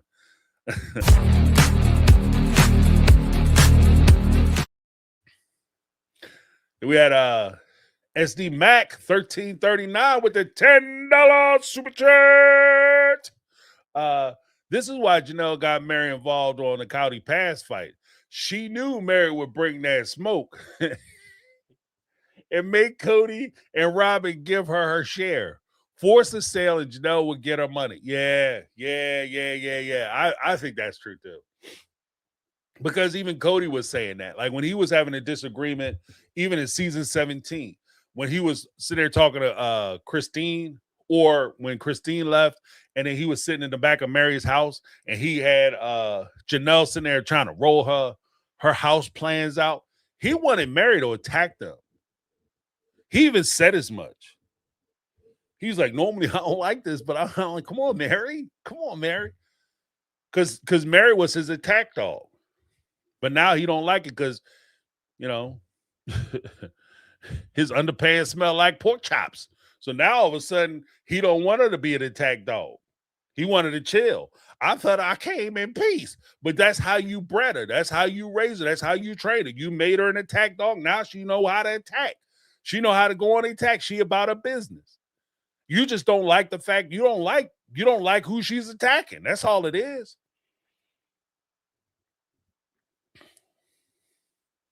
And do I think, well, I mean, there's a possibility, like, when pushing down the shove, I think Kody may have targeted her more, but she always could have had the personality where she believed in order.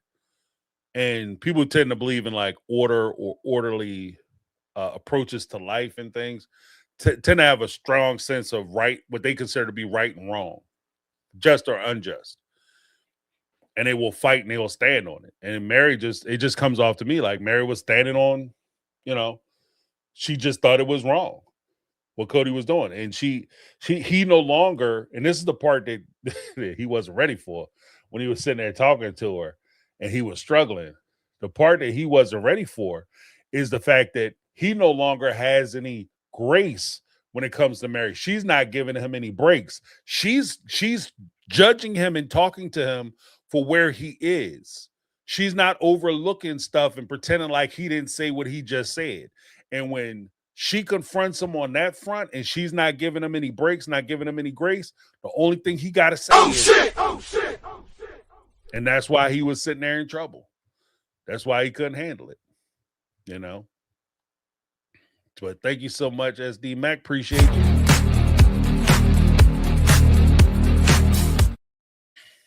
He was not ready. My man was not ready. He was not prepared.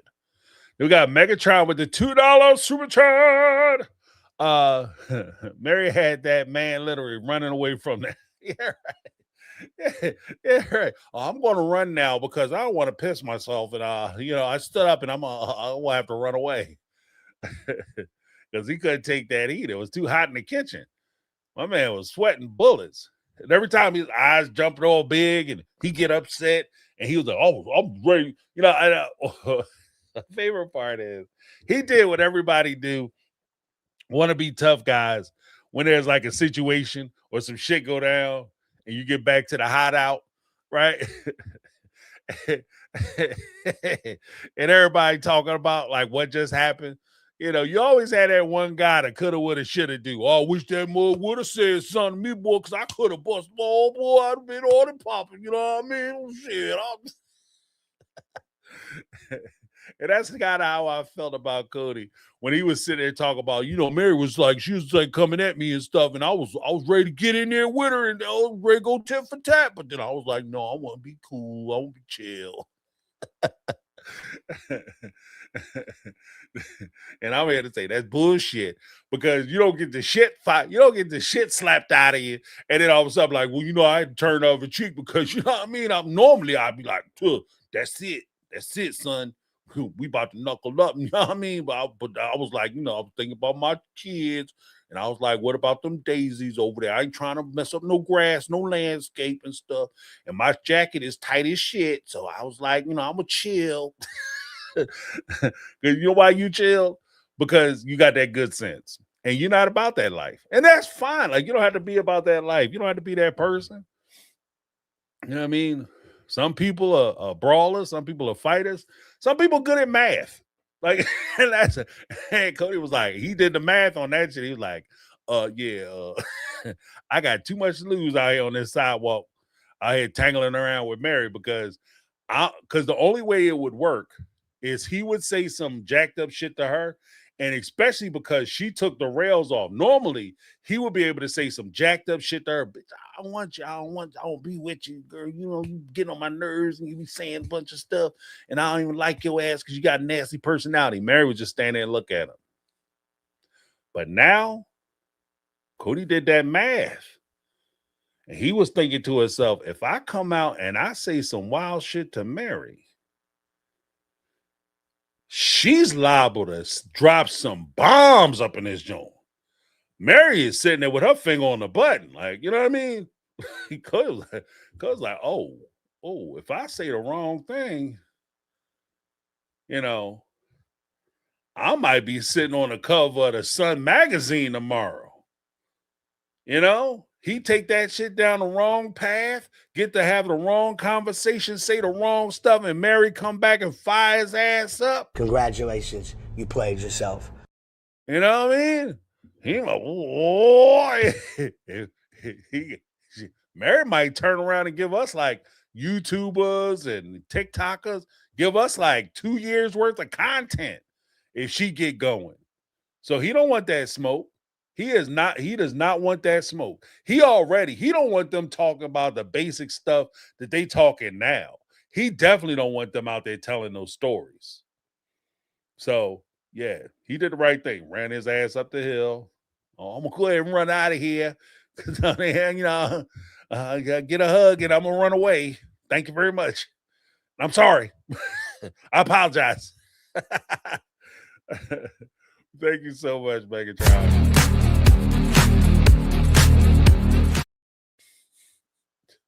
She's like, if you don't stop apologizing, I'm sorry. I'm sorry.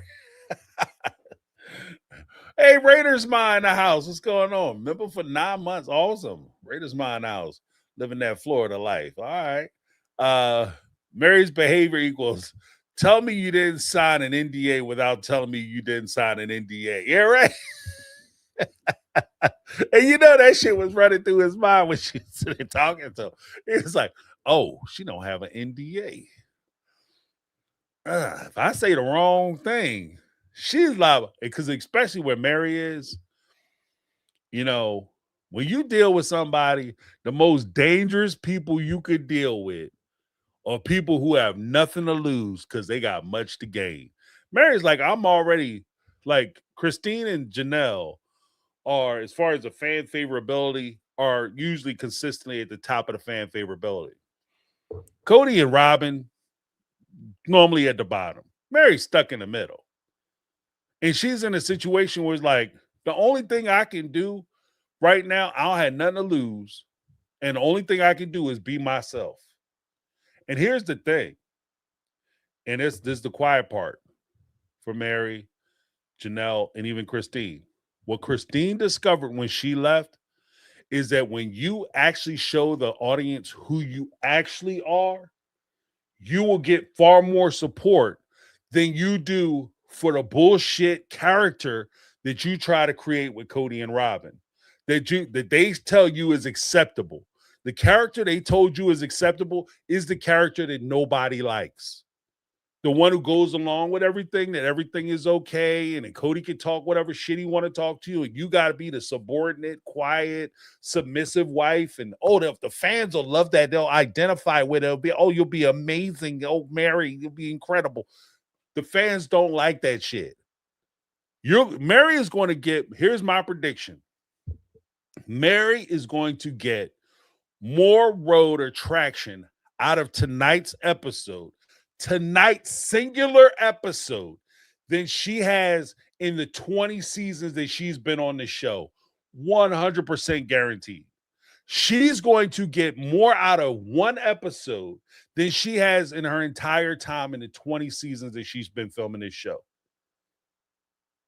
Because you actually get to start to see her personality and who she is. And even with some of the people who watch my show show up to the lives and stuff. If you look at the chat and all that, there are people who really like Meri, despite the fact that, Meri's had some nasty comments and she's kind of held herself back for most of what we've been watching on Sister Wives. There are people who like Meri. And then Meri came out and actually revealed herself to be genuine, true, and just showing who she actually is as a person. I think more people would identify her with her. I think that what puts a lot of people with Meri is that they see her as fake. And what's dangerous is a person who's fake and a person who will say or do things in an authoritative position, but they're fake and they're not genuine. I can handle, it's like if you have a parent, like we talk about Meri being a disciplinarian, I can handle a parent being a disciplinarian, right? And having rules, guidelines, standards, and things for me to follow, even as a child. My parents had rules, guidelines, and standards for us as children. And I can handle that, and I respected it because they were genuine people. That was who they were, and they wanted us the best for us. So when they enforced those rules, I wasn't looking at them like they were doing something wrong.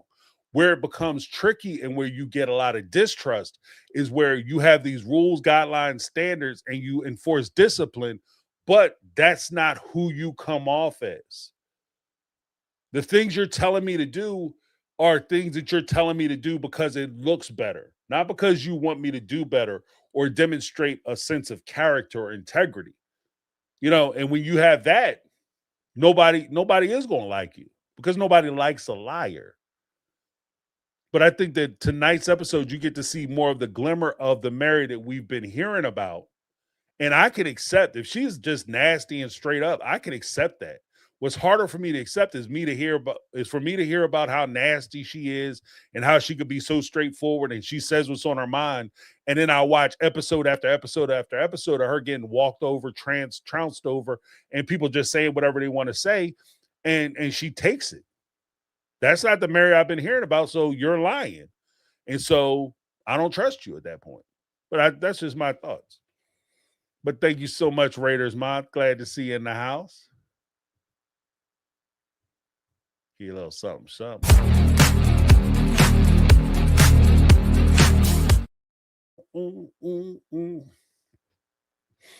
Then we had Dawn KB with the $4.99 super chat.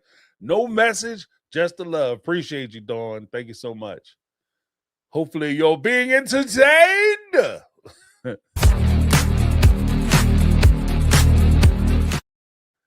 Oh, we got Sassy Experience with the $2 super chat. You know, Sassy be saying some crazy stuff.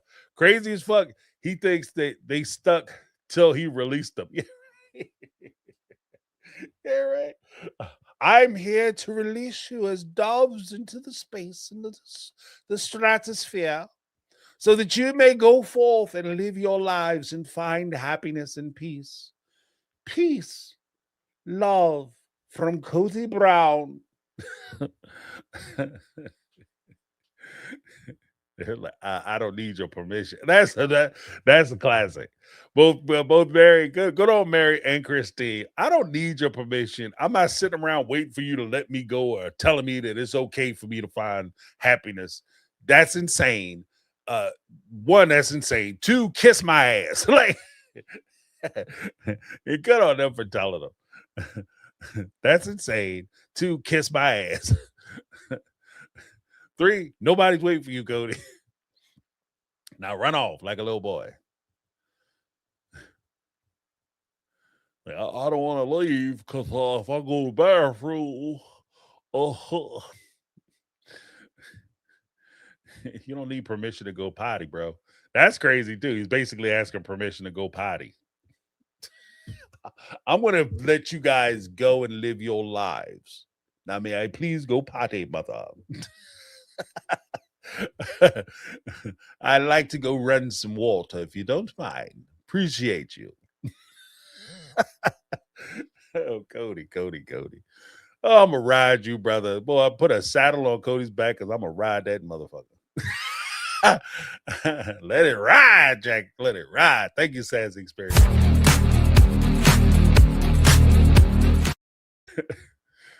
I'm not going to let it go.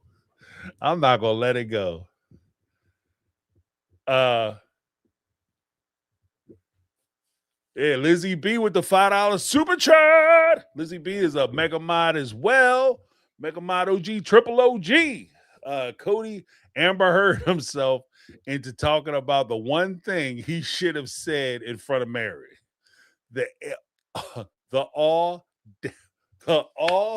audacity of this ramen head man.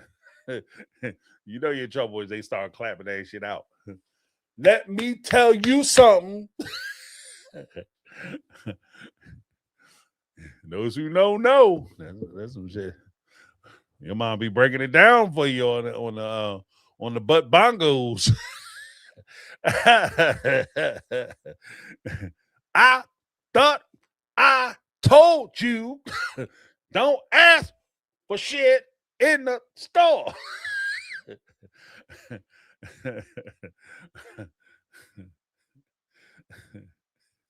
And that's when you sound like James Brown. Please, don't go. Please, no, please. I won't ask for shit in the store. If you let me go, please. I thought I'm sorry. But yeah, he couldn't help himself. Because at the end of the day, that like Kody isn't like he likes to think of himself as some kind of strategist. Like, I'm putting this together and I'm going to take control of the room. The truth of the matter is that he's not a great strategist. I'm not saying he's a dumb man, but he's not a strategist. Because the reason why he brought Jen up was because that's why he was there.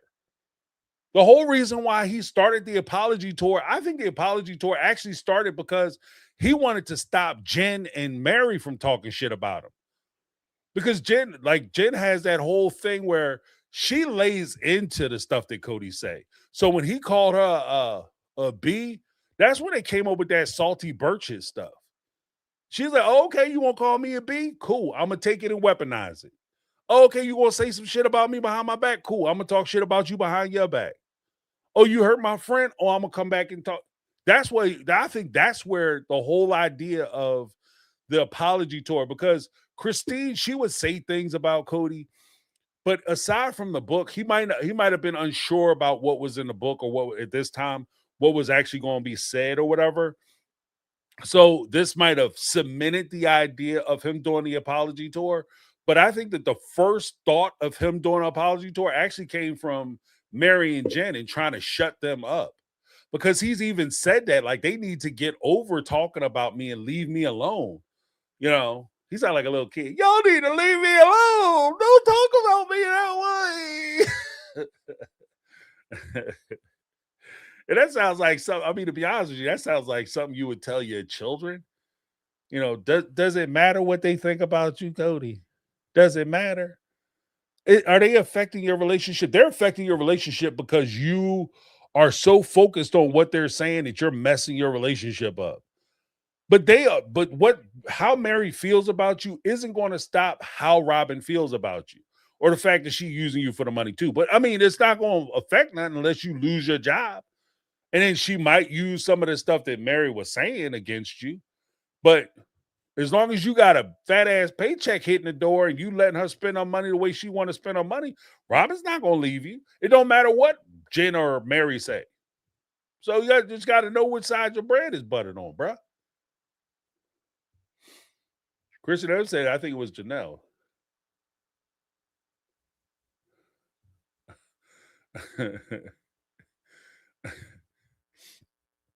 Yeah, but yeah, I can see that. Because Mary's the loose one. Because she's got a whole bunch of stories. Because even when that ring, if you remember that ring story came out that Christine told, what did Meri say? That was my story to tell. That was my story to tell. So she didn't say like, oh, she never should have said that because I never wanted nobody to know about that because I was humiliated and embarrassed by it. She said that was my story to tell. Don't be going through my my book, my notebook, and steal my lyrics. You know what I'm saying? Meri was sitting there like Eminem writing down,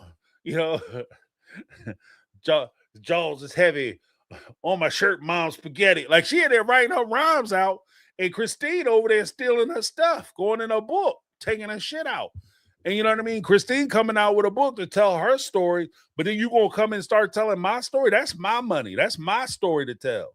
That's what Meri was saying. So Kody wanted to undercut all that shit. He didn't want Christine to come out with a book. He damn sure don't want Meri to come out with a book.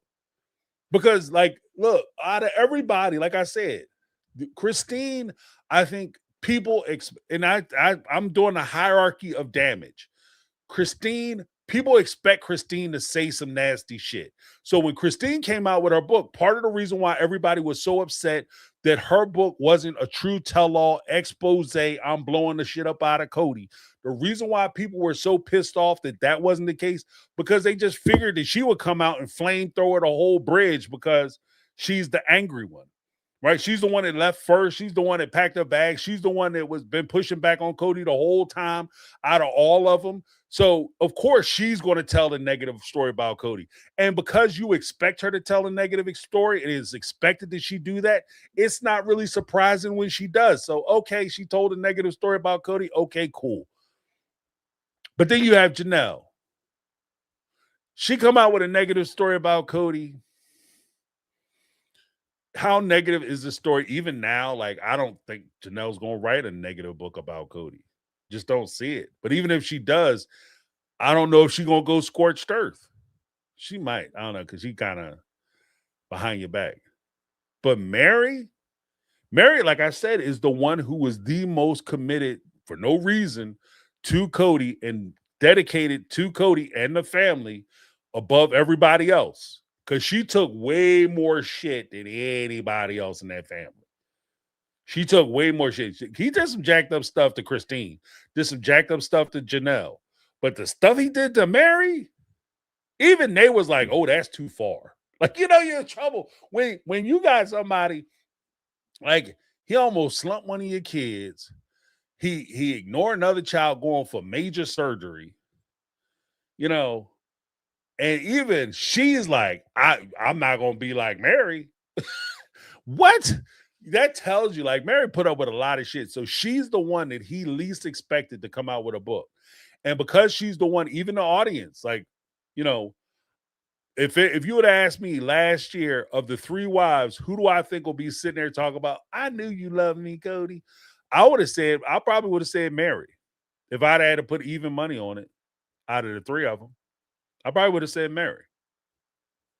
Right? Because it's not logical. So clearly it would have been Janelle. And Christine's already married, so it wouldn't have been Christine. So I'd have said Meri.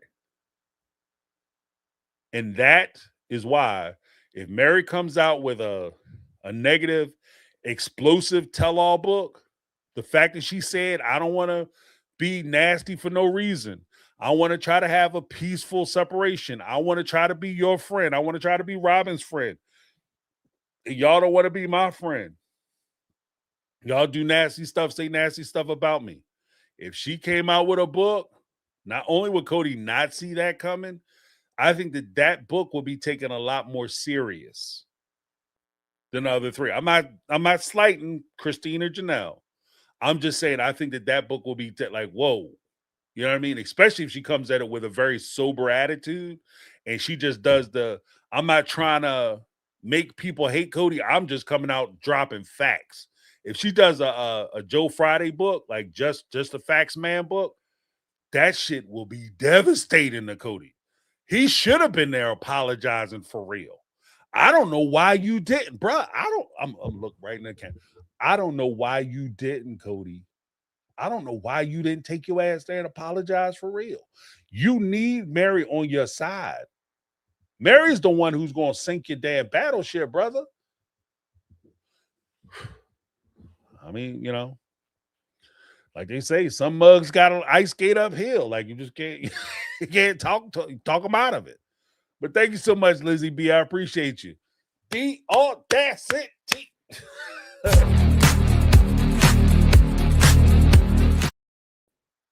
Some people are like, what is he talking about? Getting mother saying you shouldn't have asked for nothing in this. What is that?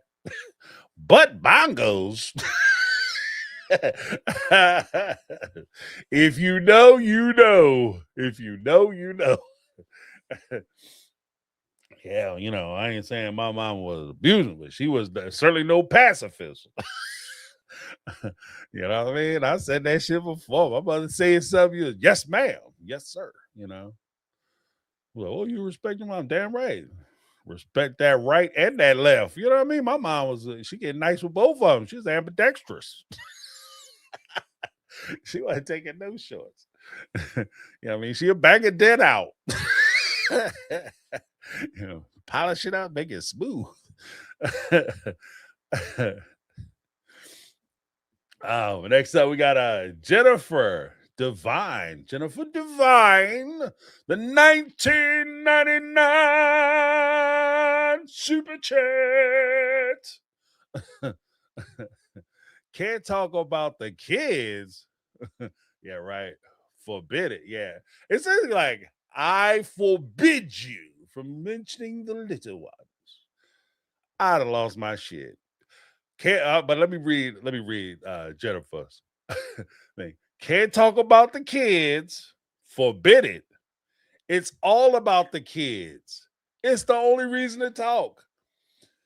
Where's that side? Oh, 100%. Where my thing at? We'll go 100 in the chat. 100%. There's no other reason for us to meet. I said this in my Christine video. But for the kids, you are an ex.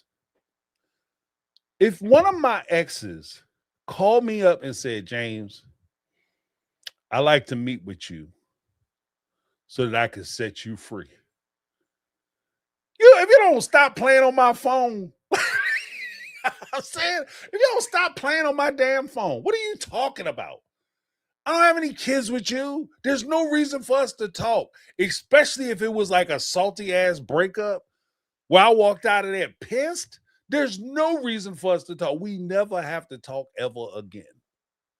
Okay? And to be honest with you, out of respect for my wife, there's no reason why I would meet with you and talk to you. For what? Are you nuts?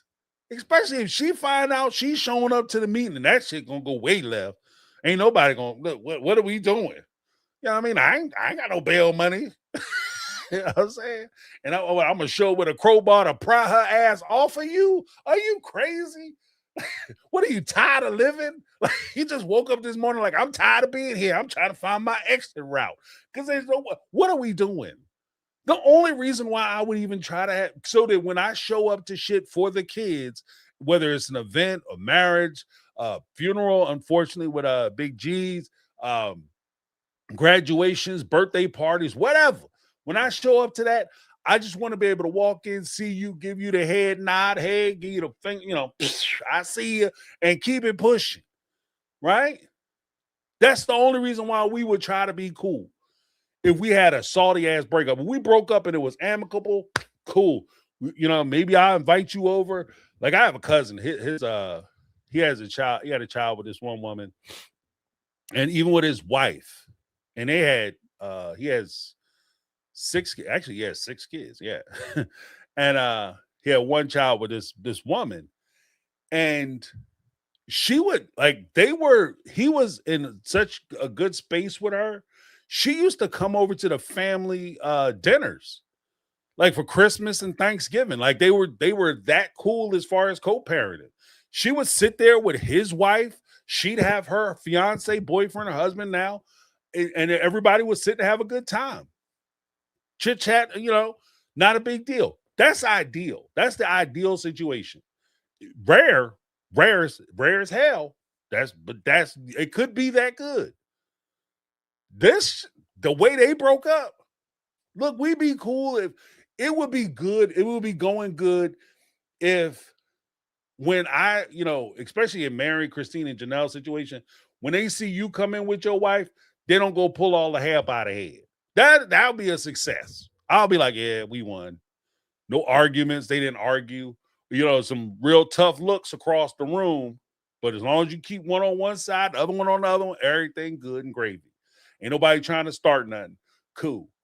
Because if old girl get up and try, I'm gonna go translate for you, Kody, then the other wives gonna finish the shit, right? We talk about Mortal Kombat, flawless victory. You understand what I mean? So keep your ass on the side of the room. You keep your ass on one side, they stay on the other side. That's a victory. But you should be able to interact with each other and deal with each other. You deal with people like that, and this is adult shit. You deal with people like that every day at work. Look, I don't care how much you like your job, how wonderful your job is. There's always one person at your job, at least, that get on your nerves. And you don't quit your job or like, I can't work with them. I'll quit. I'd rather be homeless than work with this person. No, you just buck it up, suck it up, deal with them for the 8 hours and you out. There's no party that's 8 hours. You guys don't have to go on vacation together. You just have to be able to talk. But if you're having a problem with the kids and they're my kids too, then yeah, I might not talk about your kids. I'm talking about my kids. And according to this family structure, all the kids are all of Meri's kids, maybe with the exception of Robin's kids. So she does have a right to bring those kids up. So like Jennifer was saying, forbidden. And first of all, I'm not a child. And so you're not going to tell me what I can and can't talk about. If I want to talk about it, I'm going to talk about it. Now, if you choose not to sit here and listen to it, that's your business. But what you're not going to do is tell me that I can't talk about I'm sorry. I'd have to look over my shoulder. Oh, I don't know who the fuck you think you're talking to, but I ain't him, Slim. I'm another person, right? You done got me confused with somebody else. And that's where you hear his little slick shit like, you need to go home and say that shit to Robin, because maybe Robin put up with this, but I ain't, what? But you're not going to tell me what I can and can't talk about. And especially if you're coming here to apologize, then everything should be on the table. If we're going to apologize, let's talk about it all. You don't get to pick and choose what you're sorry about. Or I'm going to apologize for the stuff I don't really give a shit about, which is basically, this is what I've been saying the whole time. The apology tour, even the stuff that he cites as the things that he's sorry about, is all shit he doesn't care about. So it's not emotion. You're not emotionally vested in the fact that you told me that you didn't love me because you're so awesome. You're not emotionally invested in the fact that you think you removed yourself from my presence, your presence away from me, and it's somehow I'm lacking and missing something as a human being because I can't go forward until you give me permission. And you're sorry that it took you so long to come back and say, it's like you kids on the playground and you playing freeze tag and you yell freeze. And then your mama call you go in the house, and then this dumbass kid is still standing in the park like, I can't move until he say unfreeze. Like, you know what I mean? Like that. Where does that happen? I can't move. I'm frozen. He get called like, you know what I mean?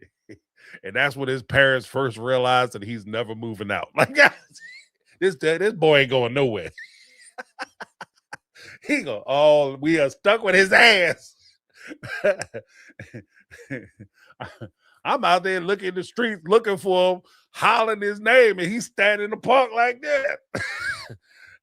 And I said, boy, wait, you ain't heard me calling you? I'm frozen. You got to say unfreeze. He said, I'm going to unfreeze your ass, all right? About to warm your ass up. I thought you were supposed to be in when the street lights came on. Like, look. Oh man, yeah, can't talk about the kids. That's what I'm saying. Like, you know what? As crazy as it is, I was thinking about this when I was watching the show. As crazy as it is, when a lot of that stuff was going on, like the first three episodes of the apology tour, I was like, I'd have been a little bent out of shape about some of the little slick shit he was doing and stuff he was saying, a waste of time and all the things I mentioned before. But that would have sent me off. Look, I feel like I would have been in a Tarantino movie, straight up. You know what I mean? Look, Jules, I'm just telling you, I respect you, but I'm a race car in the red, and you don't want to have a race car in the red. Kody, you in the red? Well, let me tell you something. I'm a TNT laying motherfucker. Every time, oh man, I'm the Guns of Navarone. Are you crazy? You tell me what I can't talk about? Oh, you spend the whole time, not only because that would have been the last straw when you told me I can't talk about something, but you spend the whole time cutting me off, telling me that you just want to say what you want to say and you don't want to hear what I have to say. That, like, you already on the verge of getting cussed out. The second you tell me I can't talk about my kid, I can't talk about a subject matter, and then that subject matter happens to be something that I do hold important, which is my children, and I can't talk about it. Oh yeah. Oh you just lit this whole bad boy off. This shit is a Roman candle at this point. I don't know what y'all doing. You know what I mean? Everybody else would have got cussed out. I'd have cussed out Kody. I'd have cussed out Tom. Let me tell you something, Tom. Calm down, God. Get your hands up on me. Oh, I ain't mad yet. You know, that's it. Voice getting high. You know what I mean? You know you're in trouble when you start hitting them next octaves. I'm just trying to tell you. Yeah, man.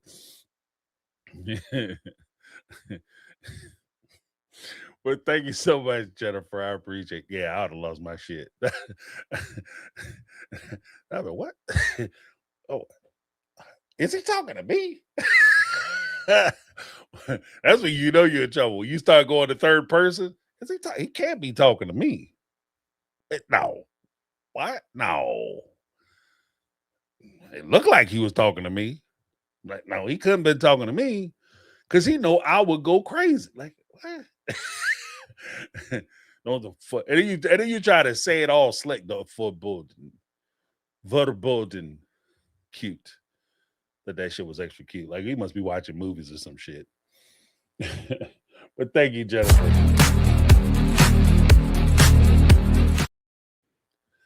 And let's put that where it is too.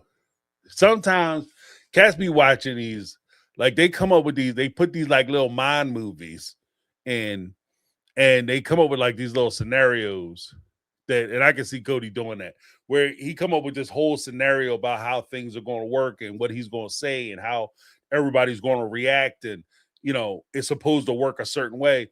And as he was putting his little mind movie together, he thought he could direct it, but it's not going to go the way you think it's going to go. Like, you thought you was going to come here and say some wild shit to me, and I was going to give you one response. And because I didn't give you the response you want, you thought you was going to say something even crazy. You was going to say some crazy shit to me. Oh, no. And you was just going to get up and walk out of here, because he did that to Janelle with the whole, no, I'm not. You're going, let's stay here and talk. No, I'm not listening to you. Because, I think that shit was like, he thought that played way cooler in his head than it actually came off. Because it came off like a little, little weak. And he was like, no, I'm not going to listen to you. I'm going to go. That was not as masculine and, alpha male-ish as he thought it was. No. No. I'm not going to listen to you. I'm going to go ahead and get out of here now. I'm finished. And he stormed out the house, his head like flipping and shit. Like, bro, you not have the hairstyle for the walk-off. I mean, you got to put a ball cap on so that way when you walk out, you sit solid. Like, you don't want to be bouncing. You know what I mean? And I said, if you would sit up there with Soul Glow in your shit, you had like a little fro, and you walk off and your shit like Soul Glow. Like, you know what I mean? Like, you can't come off like that. It's like if I was like, all right, we're going to roll on Kody tonight, y'all. Let's get it together. Get the boys together. Get the crew. We're going to roll on this fool. And then, like, all right, where we going to meet? We're going to meet at Tom's house. Like, Tommy, the producer's house, right? We're going to meet at Little Joe house. Fish face, no neck, or whoever, like your little buddy. Meet at Scoobs, right? And then I'll pull up, got the whole crew out there, everybody, loaded for bear and shit. We're going to roll on this fool. And I'll pull up in a PT Cruiser. Like, you can't be thugging in no PT Cruiser.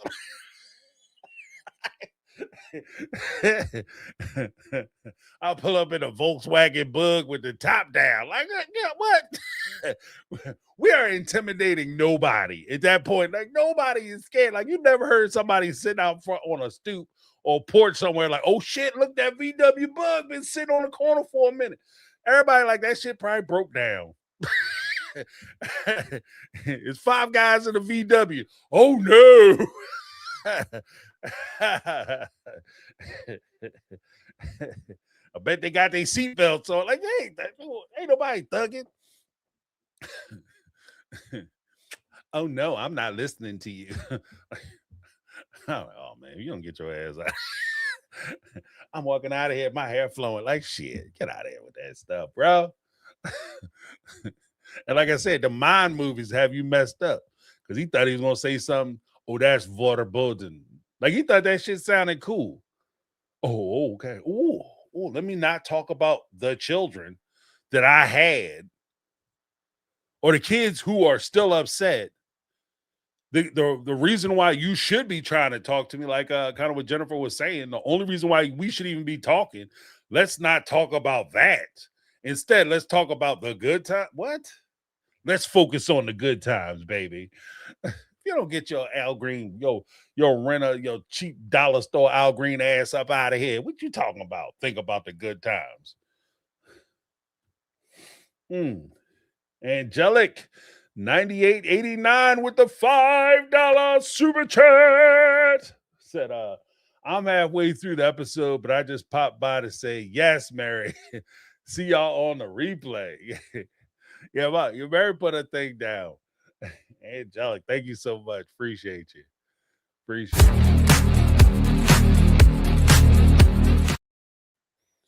Then we had unlimited lipstick.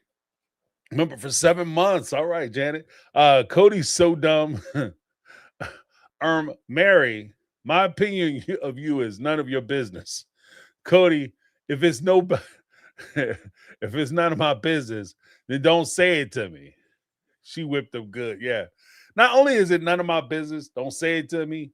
Why are you here?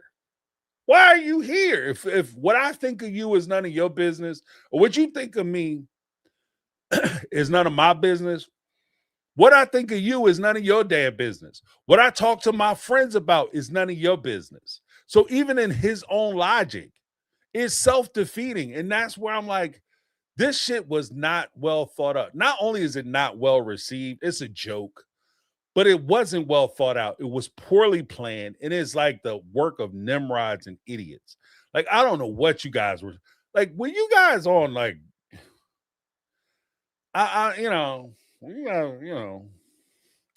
tipping the glass is fantastic or something when you came up with this plan, or was y'all just all on nose beers, that booger sugar?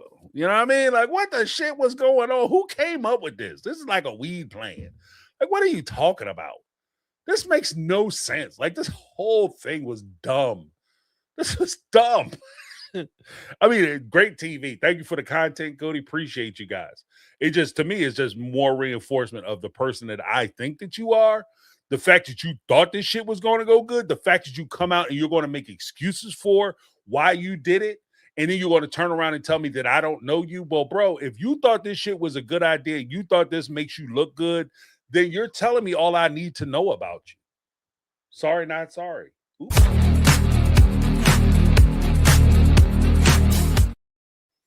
And see how that doesn't work for you? When I say it's sorry, it didn't mean shit because I didn't really mean it. See how it doesn't really fill the space? It's just something to say. That's what your apology tour is. That's what your apology tour is. We had unlimited lipstick with the $2.79 super chat. Meri literally scared the shit out of Kody. I'm telling you, Kody was sitting there. Meri was pushing back all hard, and he wasn't ready for it because he thought he was going like the whole time. And actually, all three, well, 2 of the 3 women, I'm very proud of them for stating their case and standing on business and holding them to account, because an apology is not just about them saying the words, but it's about them being accountable. It's about them being accountable. And I totally agree with Janet when she said that Meri literally had Kody and scared the shit out of Kody. Because the whole time, like I said, all Kody kept looking at with that look on his face, all I saw was, oh shit. What wait a minute. What? I mean, there's so much to talk about in this episode. And I'm happy they did it. This is about time y'all started putting some shit out so we can start actually, and I'm saying this is a content from the content creator corner. I'm just saying it's about time they came up with a real damn episode so we actually have something to talk about instead of, oh, I'm with Brody, and it's whether we're together or not, that's between me and him and God and Brody and God and me. What the hell am I watching? Like, that's where I was at the whole season. What am I watching? What is this? I'm 25 years old and I have a boyfriend. Are we serious? Are we doing this? Oh, Brody, are you ready to protect her from yourself? Because I don't want you slobbing her down like I was slobbing down her mama. I had one wife giving birth, and I snuck over to my girlfriend's house, and I was like, trying to figure a way I could jam my tongue down her throat without being caught by the video cameras, because she insisted that we be on TV because I wanted to give her as much screen time as possible. But at the same time, I wanted to feel her bottom parts. So I was like, let's go outside. And then I got caught. But now I'm going to sit here because, apparently they don't have a VCR, a DVR, streaming, or any available episodes of Sister Wives that clearly these kids have never seen. I'm going to just stand here and lie to them because that's what you do when you're a parent. That's good parenting, Kody. It's so ridiculous. Because we all forgot that you was down there, when you was telling Brody, you're kissing somebody else's wife. That's what you're doing. We forgot that you was out there slobbing Robin down when you have a wife who's a high-risk pregnancy in the hospital delivering your child. And the only reason why she's in the hospital as opposed to her house, because she also did home births. The only reason she's in the hospital because there was a possibility she might die. But you had to go over and get your slob on. So, I mean, we forgot all that though, because we be dumb and stuff. We so stupid. We all stupid, Kody. You right. We all idiots. Just like you. So, yeah, thank you, Janet. But that's how I feel. Like I don't know. It's like, do y'all forget this shit is on camera? Like, did you forget? I'm so busy living my life, I don't remember the lies I tell. That's why I don't know. If you tell the truth, that's the whole thing. If you're an honest person, you tell the truth. You don't have to remember a whole bunch of shit. You remember stuff the way it happened because you're an honest broker. So, and this also goes to the fact that when he sits there and talks to Meri about how she has her side of the story, and he thinks that Meri is misremembering because that's not how he remembers it. Well, apparently, Kody, I can't trust you because you don't remember shit. You don't remember slobbing your then girlfriend down while your wife was in the hospital having your baby in a high-risk pregnancy, risking her life. You don't remember that when you're talking to Brody about how he shouldn't be slobbing your daughter down. You shouldn't even kiss her because that, unless you marry her, that's somebody else's wife. And you got to be sexually disciplined. But you're spending whole ass weekends with her mama. But we supposed to only focus on the last episode and never talk about it again. That's why I don't trust you. When Kody come out and say things to Meri about her not remembering, that's why I don't trust what you say. That's why I don't trust what you say. So again, that's why Meri is the silver bullet. Mary's the silver bullet. And that could get into some real crazy conspiracy theories. If you guys want to do it, we can do that shit. We'll maybe do it on Saturday. Because that is crazy. That just occurred to me. But we got Varami. Yeah, Varami. $5 super chat. If I said it right, let me know in the chat because I don't want to mispronounce anybody's name. Cody's triggers is just an ability to handle direct speech. My guess is Meri isn't a monster, just no fluffing around. Yeah, I think that's fair. Like, especially when you're not used to hearing Frank talk. When people come out and just tell you what they're honestly thinking, or they don't let you reshape narratives or reality to bend your needs to your needs or to make you look good. Then all of a sudden you're being unfair, you're not being kind, and all that other foolishness. But thank you so much. Did I get that right? Vami, let me see.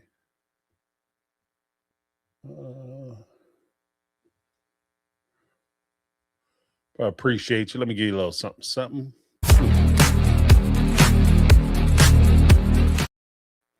Then we had Lizzie B. She gifted One My Take on Reality membership. Thank you so much, Lizzie B.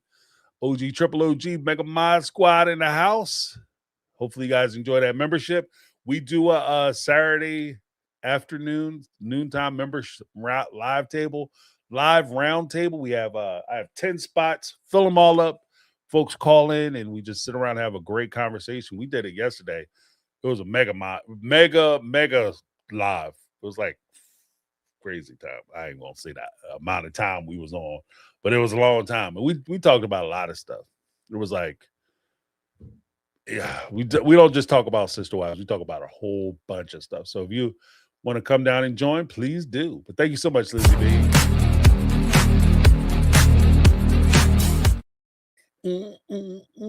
Jody Pierce Scholar in the house. What's going on, Jody? How you doing? $4.99 super chat. Can we comment on what we told staff? Did we hear any of that in apology? Yeah, right. Can we comment on what he told staff? You know what? I think by staff, Jody means the producers. Yeah. He sits there And he pretends like because Meri is talking to that's an excellent point, Jody. But he acts like because Meri is talking to Jen, that somehow she's out of bounds. But when he's sitting there talking shit about Meri to the producers, and he's calling her all kinds of stuff, saying that she's mean, nasty, she got a terrible personality disposition. He would have been divorced her because she's such a horrible person. When he was saying all that, that was fine. See, that wasn't shit talking. That was them just asking me questions, Meri. But you guys are going out of your way to talk bad about me. You're crap talking me. So no, no. Look, if you are an ex, I am more surprised that you are surprised, especially based on how you guys' relationship broke up. I'm more surprised that you surprised that she talking shit about you. I would, frankly, here's the thing. Me, maybe it's just me. I would be actually more scared if I did to a woman, like if I treated my wife the way Kody treated his wife, and my wife was acting like she was okay and cool with the shit. Oh, I'll be scared as hell. I would never go to bed. I wouldn't eat in my house. I wouldn't sleep in my house. And I'd be very hesitant to go to the bathroom in the house without putting like a bolt on the door and maybe a chair underneath the lock or something. Nope. Because there's no way she's okay with this. You know what I mean? And the fact that she's trying to pretend like she cool with the shit and she going along with it, either one or two things. Either she's crazy as cat shit, which makes her dangerous, or she's trying to, hammer out her alibi. I would never do nothing I was crazy about James. You know what I mean? Like that type shit. Oh, I'd be so scared of it. Like, oh no, I don't mind him talking shit about me. I mean, I'll never talk bad about James. Oh, I'll be scared. No, thank you. Me and Kody in different places. We're in different places. Because I look, if I was coming at your neck the way he was coming at Meri's neck, and she seemed like she was cool with it, oh shit. Nope. No, thank you. But thank you so much, Jody. Because he was saying all kinds of wild shit about Meri. He was talking so dirty about Meri. I guess after a while, it just seemed like kind of commonplace. But you think, like, because he said some stuff to Christine that was lightweight how he treated Meri. Like, it was like he treated Meri effed up, and he gave Christine a diet effed up treatment. You know what I mean? You get the flavor, but it's not quite the same. You know what I mean? And Christine was like, oh, but what? I can't do this. And everybody in the world was like, what? Christine, you need to pack your shit and put Kody ass out. Right on, sister. But Meri was sitting there getting treated worse, and she never left. I'll be scared of Meri. I'm like, I treated you like this, and you ain't pack nothing? No, James, I didn't pack anything. What you doing? I made you your favorites. Nope, not eating nothing. Thank you. Well, at least drink some tea. No, I don't want nothing to drink. No. You are not doing that to me. Yeah, I mean, what I'm doing to you, James, I don't know, whatever it is going to be bad for me. There's no way. No. Hell no. We're getting divorced. I'm leaving. I would leave the house. I just wouldn't even come home. I'm going to work. Wouldn't come home no more. If I was doing somebody dirty like Kody was doing Meri, and they seemed like they was cool with it, they still wanted to stay in the family, shit, I wouldn't come home no more. Like, she got plans. There's plans in the work for my ass. All I know is when she go out to the car, I don't want to be here when she get back. Okay? Because there ain't nothing good for me in the trunk of that car. No, thank you. I got something special for you, James. No. Oh, the waiting period up on that last purchase at the store, the Prom store. Got that fire with you? No, I'm good. Nope. You go upstairs and get yourself a nap, James. I ain't closing my eyes in this house.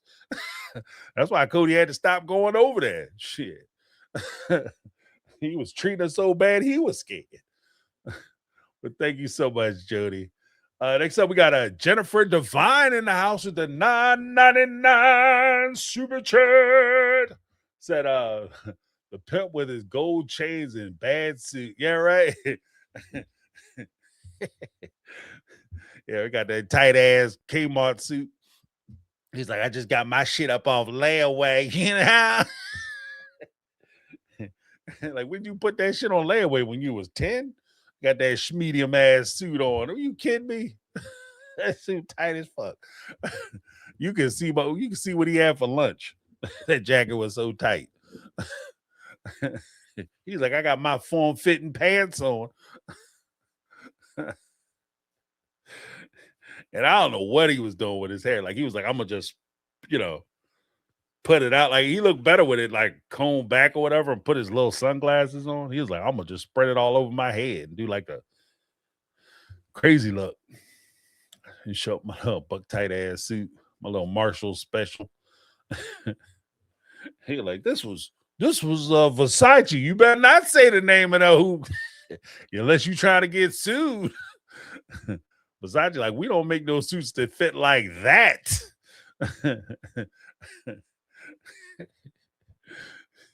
He thought he was doing some shit. And this guy, he pull up, you ripped off for all kinds of money. And you pull up in a Mercedes-Benz convertible. This guy, man, you're dumb as shit. You are dumb as shit. Like, how you gonna owe me money and pull up in a luxury car? Are you insane? Like, that's not a thing. Oh, you big dodo, big silly. Mary, I gave you your portion, right? You didn't give me nowhere the money that you owe me.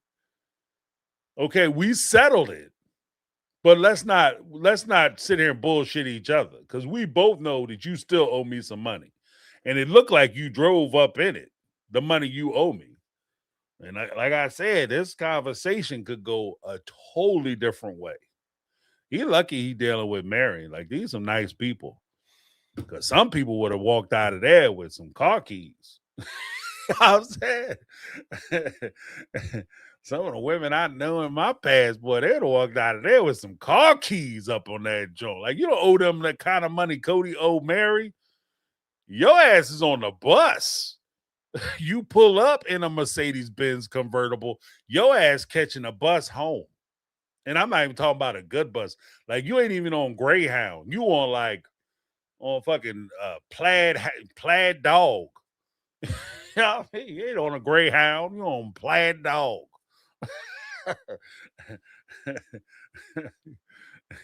That dude run that bus like a Flintstone mobile. He got to stick his feet in the bottom and run that shit down the pike or whatever. Don't even have a motor in it. Like, you can't afford a motored bus. You can't buy a bus ticket. You had to buy that shit on layaway. Have to sell his whole outfit. Ain't no way in the world. And my man would have got, he'd walked out of there naked. He give me a watch, them rings, them car keys. Then I might consider it about even. You know what I mean? Or that might be the deposit, because he owed Meri so much money is insane.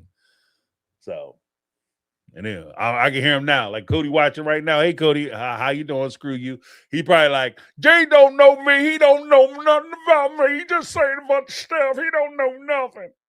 Meri got everything she was supposed to get. And Robin's sitting right there on the couch. You right about that, Kody. He got everything you supposed to give him, Kody, because they don't deserve nothing else. And like I said, you got the right one, Kody. Because most people, your ass would have been walking out of there. They might have took your shoes off you just on GP. I was saying, you owe them so much money, it's crazy. That's why you keep, because and here's the thing, and how do I know, James, how you know that? You don't know nothing, you don't know him, he a stranger, you don't know him, you ain't on the interpersonal line of his inner circle. Here's how I know that you owe them money. Because if you didn't owe them money, you wouldn't be so anxious and desperate to try to, at every turn, get them to admit that you guys are flush, that you guys are squared up. If you were already square, my brother was just over here for Christmas, right? If I don't owe him money, when my brother came over, I didn't sit there and say, "Hey, John, you know I don't owe you no money, right? You know we good, right? As far as the money is concerned, I don't owe you nothing, right? You know that's right, brother. I don't owe you nothing, right, brother?"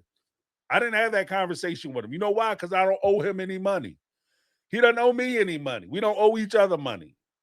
Right? So we don't have a conversation about money. We don't have to negotiate or talk about how I don't owe nothing. Or we good. That's how I know you owe her. That's how I know you owe them. Because you keep bringing it up how you already paid them back and you good. Because if you didn't owe them shit, you wouldn't talk about it. Yeah, we sold the house. We sold the property. You know, you already got your money back. I already gave you everything that you have for you. You cool. Everything is everything. Let's go.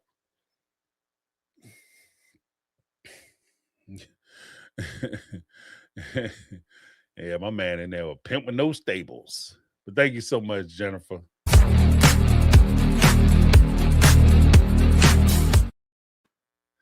Then we had Barry Hare, 405, $6 super chat. Just the love. I wish this show was called I Don't Have Kids With You. Yeah, right. Keep my kids' names about your mouth. If this show was called I Don't Have Kids With You, then the wives wouldn't have to meet with his dumb ass. The only reason, that I stand on that shit, Jennifer stand on that shit, I think most of us will stand on that. If the only reason why you would ever meet somebody, especially somebody who did you as wrong as Kody did these women, the only reason you would meet with them is because you got to talk about and try to have some type or semblance of a relationship because of your kids. But for that fact, yeah, you could eat a bag of Richards. There's no way in the world I'm sitting up there meeting with you for nothing. We don't have to talk. We don't have to get along. I don't have to like you. I don't have to talk about you. I don't have to think about you. If I do talk shit about you, that's my prerogative. I can do whatever I want to do. You know why? Because I'm a full-grown ass man. I can talk about who I want to talk about, what I want to talk, and I do. Thank you very much, Kody. I do talk about what I want to talk about, who I want to talk about, the way I want to talk about them. And again, I'll extend an invitation. Kody, Robin, OG3, David, anybody want to come on this show and talk to me? I talk to people all the time. If you want to come on the show and let me have it, I have zero problems with that. Zero fucks given. I don't care. You can come on the show. We can talk about it. Let's hammer it out. Cuss my ass out. Call me up. Cuss me out. We can have a conversation. But what you're not going to do is tell me that I can't talk about it. I'm going to talk about what I want to talk about. So, but I appreciate you, Barry Hare. 100%. I don't have kids. I don't have kids with you. Especially, with Leon, cut Leon off. You're not even talking. So, yeah, Meri has every right to, you cut her child off. She have every right to sit there and ask you about it. I don't want to talk about it because I want to work that out with them. Well, you got me. And I don't understand why, if you didn't want to talk about it, why you called me. Because I'm going to talk about it. You understand what I mean? That's how you know, too. There's a disconnect. Because if it's dealing with my kids, if something was happening with my child, then even if I have a relationship with you outside of my kids or independent of my kids, if you're doing something to my kids, we're going to talk about how you doing my kids. You do understand that, right? When you call me up and we meet somewhere, that will be part of the conversation. You figured that, right? I'm more surprised you didn't assume that we were talking. You didn't have anything prepared to talk about as far as the kids. And again, this is why this is such a shitty plan. And whoever your PR team is, Kody, TLC, whoever you guys hired for him, because I don't think Kody is smart enough to put out his own money. Whoever y'all hired for him, they shit the bed. They shit the bed. Let them go. Let that firm go. Because this was terrible. Terrible idea. Terrible. But thank you so much, Meri. Unless, of course, your plan was to just create content by basically showing what an asshole Kody is. In which case, hats off to you. Well played, TLC.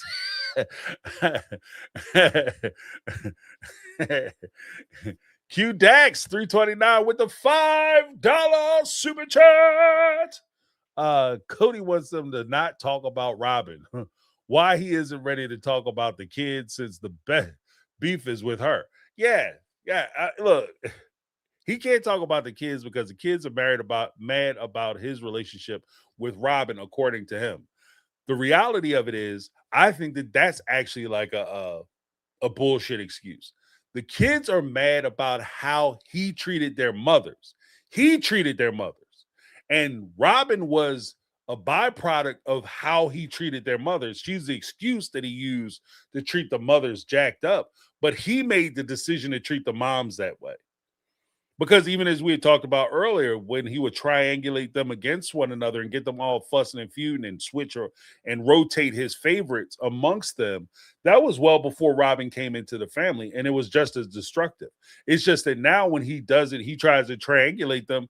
Instead of him sitting with Janelle and watching Christine and Meri argue, or sitting with Meri and watching Janelle and Christine argue, now he goes over to Robin's house and watch all of them argue and abandon all of them. So it just became more clear that that's what he was doing. And that's why Robin became such a focal point at that moment. But it's on Kody. And he doesn't want to talk about the kids because he has to take responsibility for him not talking to the kids. He can blame whoever he wants, but it's his fault why he doesn't talk to his kids or talk about his family. And if it was an issue with the kids where the kids were doing something jacked up, say that shit. The kids aren't doing this. They aren't blah, blah, blah, blah, blah. But he knows he can't do that because Kody has no problem throwing people under the bus. He has no problem throwing people under the bus. If he had a case against his kids that actually made sense, he would say it. But I think even he realizes that the arguments that he would use against the kids are all bullshit. And it would just make him look terrible because people will tear it apart. I would be right there with my little scissors to cut it apart and say this doesn't make any sense. But thank you so much, Q Dak. Then Q Dax with another $5 super chat. Robin, Kody don't talk to me about his relationship. Girl, we saw him run to you when Christine moved him out, telling him to sleep on the couch. You on TV, right? That's the stupidest part. Like both of them. They act like these guys standing in their living room holding these cameras are just there. Like they furniture and shit. And then even if you say, well, I do a bunch of taping and I don't really pay attention. I know you guys watch the show. I know you watch the show. And before you go on, and not only do I know you watch the show, they show you the show because you have to do the tell-alls. So I know you've seen the show. And we all have commented how you talk about the wives and you were too involved with the other wives' relationships. This is something that the fandom already knew and discussed. So for you to come out and tell us that, yeah, guys, the thing that you guys have been talking about and saying for years now, yeah, I'm going to say the exact opposite. I don't understand why you guys don't take me seriously. You don't believe me. What's wrong? I don't get it. That's why we don't take you serious. And that's why nobody believes you. Good point, Q-Dax. I never talked about their relationships. When Christine said, and that's another thing. Thank you, Q-Dax, because you also reminded me. When Christine was leaving season 17 and you was all sitting on her porch and she said that when they were in Vegas, her and Kody didn't have a good relationship.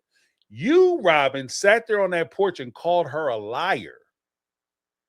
Now, that begs the question. If you don't know nothing about their relationships, because Kody don't never tell you nothing about their relationships, how do you sit there and fix your mouth to call somebody a liar when you know nothing about their relationship?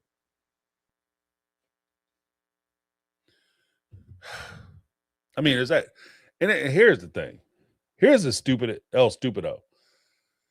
This isn't me playing 4D chess. 4D chess. This isn't me playing 4D chess. You know, I'm remembering this stuff and I'm putting it all together, sewing the tapestry of the universe. Bro, this is like this is fucking tic-tac-toe. Like, what are you talking about? This ain't chess.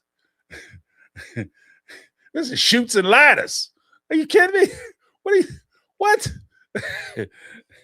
Oh, we never talk about relationships. Oh, yeah, that's right. Christine, you're a damn lie because I already talked to Kody all about your relationship. Oh, I'm back at the start.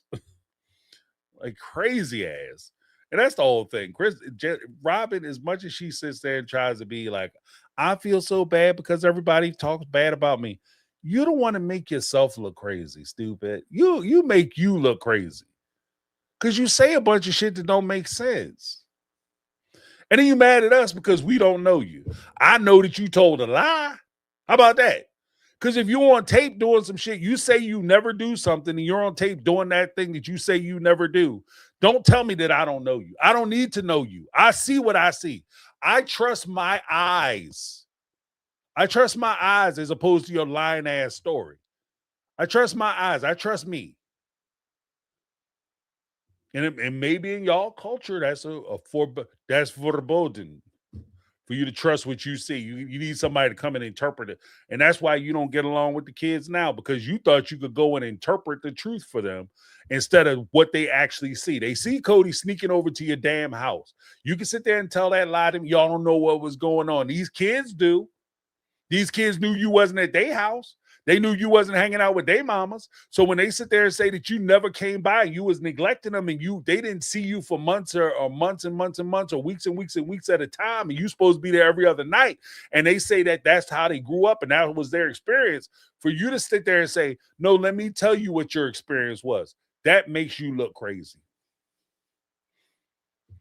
You don't know me. I don't have to know you. But thank you so much, Q Dax.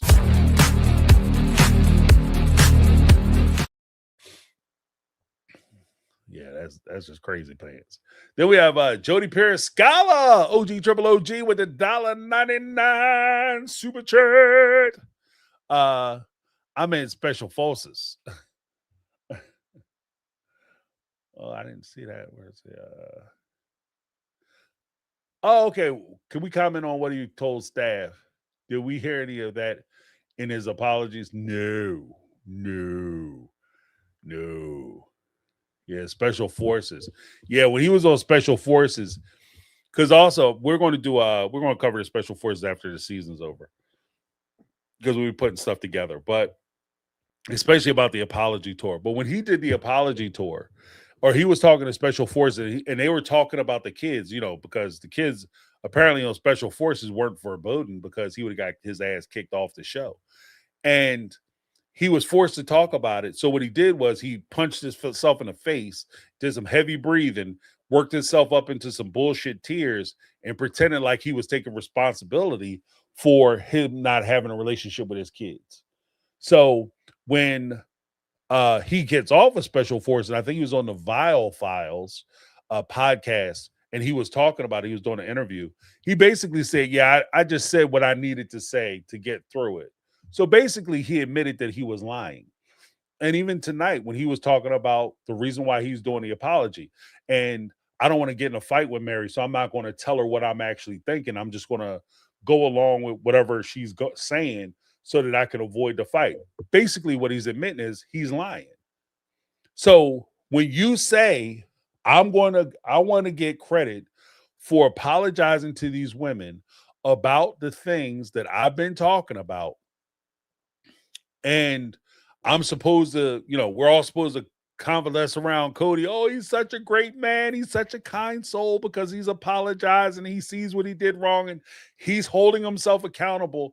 I remember you saying that you lied and will say anything to take advantage of a situation.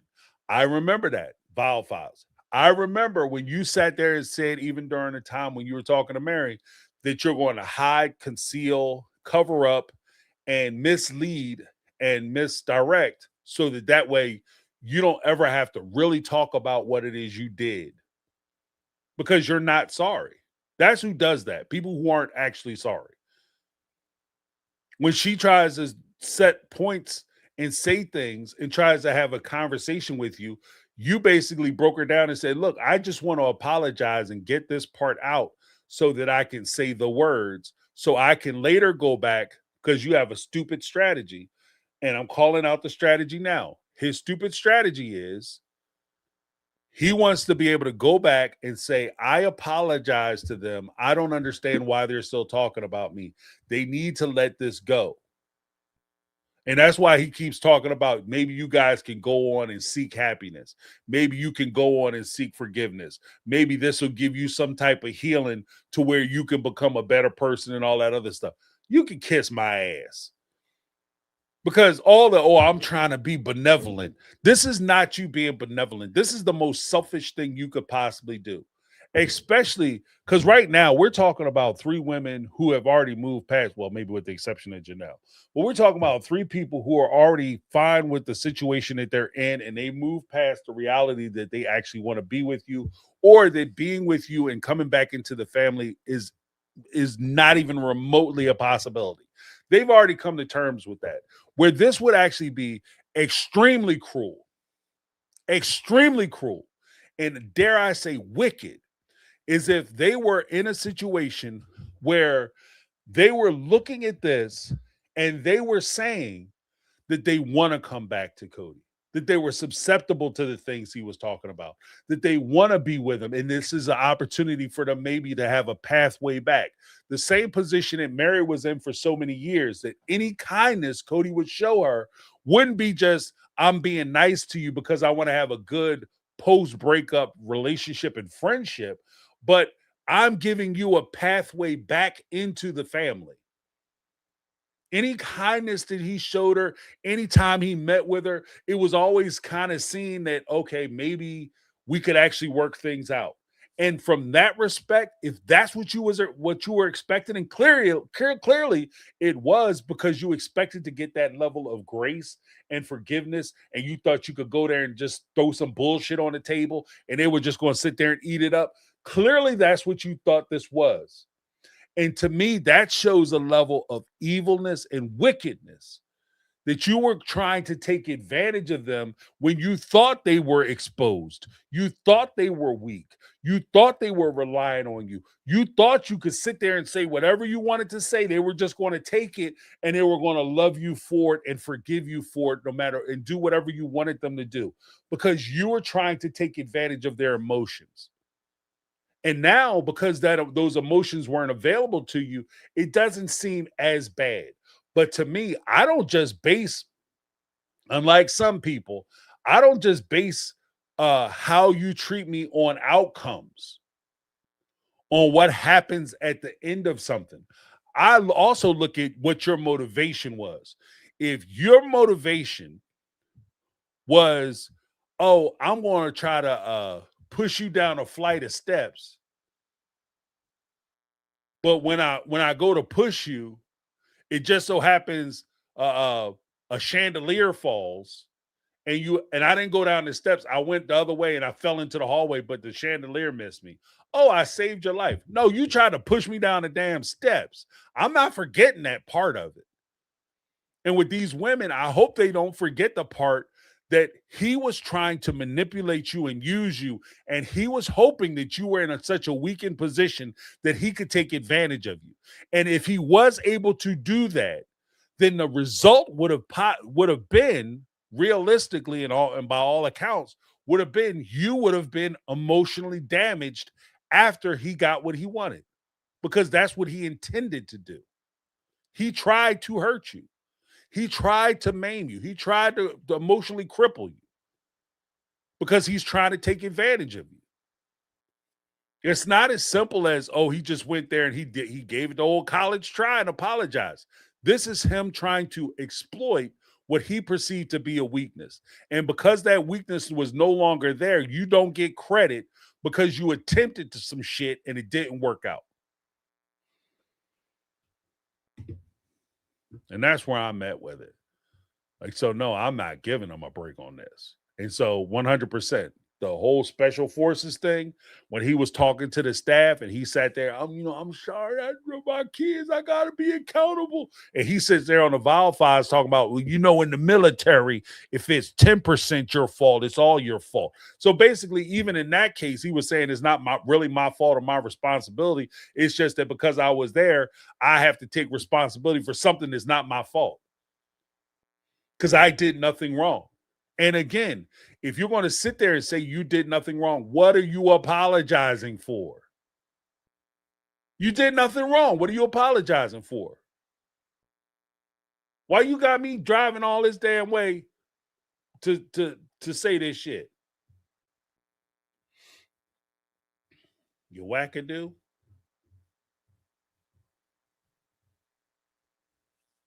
You know?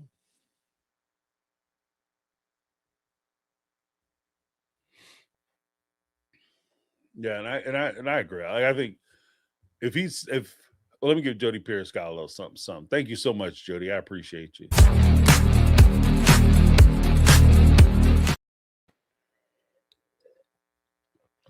And I would just say that if he wants to apologize, he really wants to be sorry, apologize to them kids. And stop trying to go actually with your heart in your hand. And to be honest with you, I want to let him touch me. Like, I'm not shaking your hand, and no, I'm not giving you no hug for sure. I'm not giving you a hug, and I'm not shaking your hand. You know what I mean? Because you don't mean it. Like, we can elbow bump, but we're not cool, Because what you're not going to do is you're not going to take advantage of me. You're not going to use me.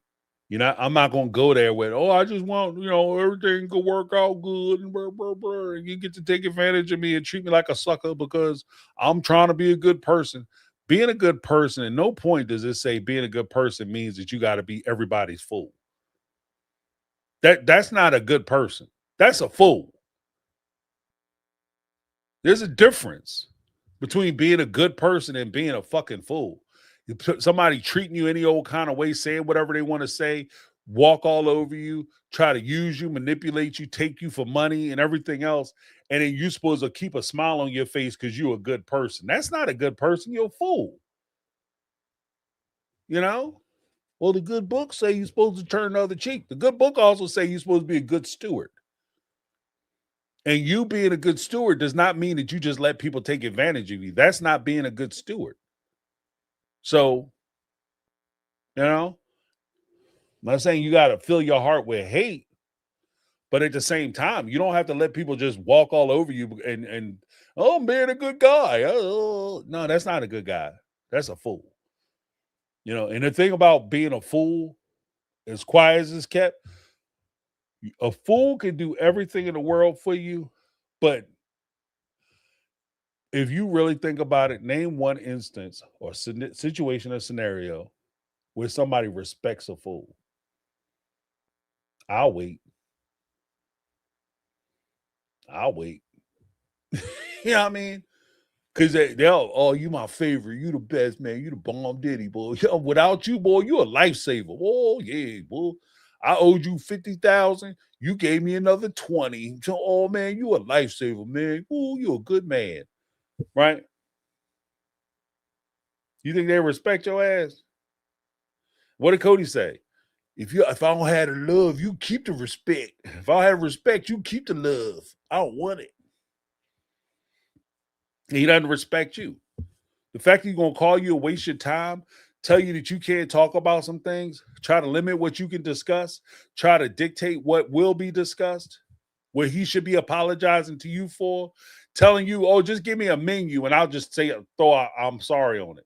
I'll just stamp it. Sorry, apology, my apology. And that should be good enough for you. I'm good. You can keep that shit. Did I get a hug? No, we straight. I'm good. Because I hug people I care about, and I shake hands of people I respect. You know what I mean? If I respect you, I shake your hand. If I care about you, I'll shake your hand, give you a hug, whatever you want to do. Maybe give you a peck on the cheek. But if I don't respect you, and you certainly aren't in my circle, we can leave it there. Technically, I feel kind of dirty doing this. You know, I have to go wash my elbows. Like I don't feel good about that. But we straight, you know. But that's my take, guys. I'm going to be doing videos all week because there was actually a decent episode. There's a few things I wanted to talk about, especially like Kody and Christine being third cousins. Ooh. I had to get somebody who was a convert because I was related to the whole church. You need a new church, then, girlfriend. Yeah, Miss Indeed said I would have driven 25 miles for that trash apology. 25 miles? Shit, I would have went to the 7-Eleven for that garbage. You know what I mean? I would have went to the corner store for that. I would have went out of my way. I wouldn't even cross the street for the apology like that. Oh, Renee said, James, want to ask you a question. Shoot, fire away. Fire away.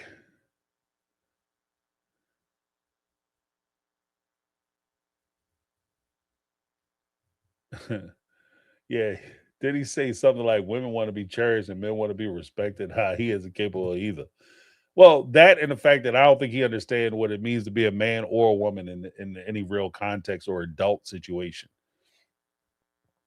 You know what I mean? I think he's stuck on like girly boy parts. You know what I mean? Like, I think that's the sum total of where he's at.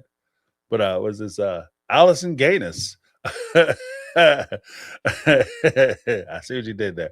$4.99 super chat. Kody is mad because she's the kids left the cult of Kody. Yeah, because the kids left the cult of Kody. Yeah, between the kids and the wives, nobody's worshiping at that altar anymore. So homeboy is pissed. And nobody's impressed with him. Nobody's sitting there making excuses. And more to the point, you see, here's the thing, too, guys. When he tells these ridiculous stories and these tall tales and these, I'm going to weave this foolishness. Nobody's pretending like he's interesting anymore. And that shit is killing him.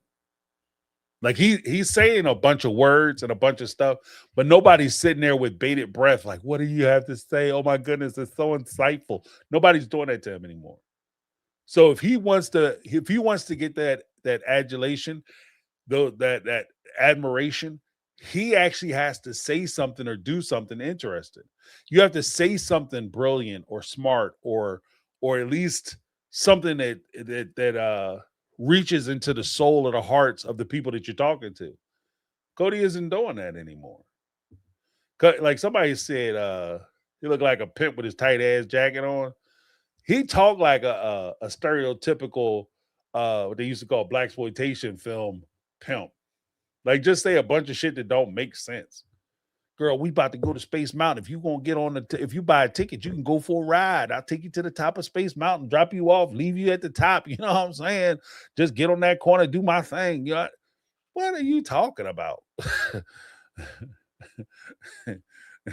Nose beers, but yeah, it's ridiculous. So as soon as they got off the ride with him, now all of a sudden he doesn't know how to deal with it. He doesn't know how to deal with the women as people. He's so used to dealing with them as subordinates. He doesn't know how to deal with them as equals or as a full-grown adult human beings. And that's why he's failing. But thank you so much, Alex.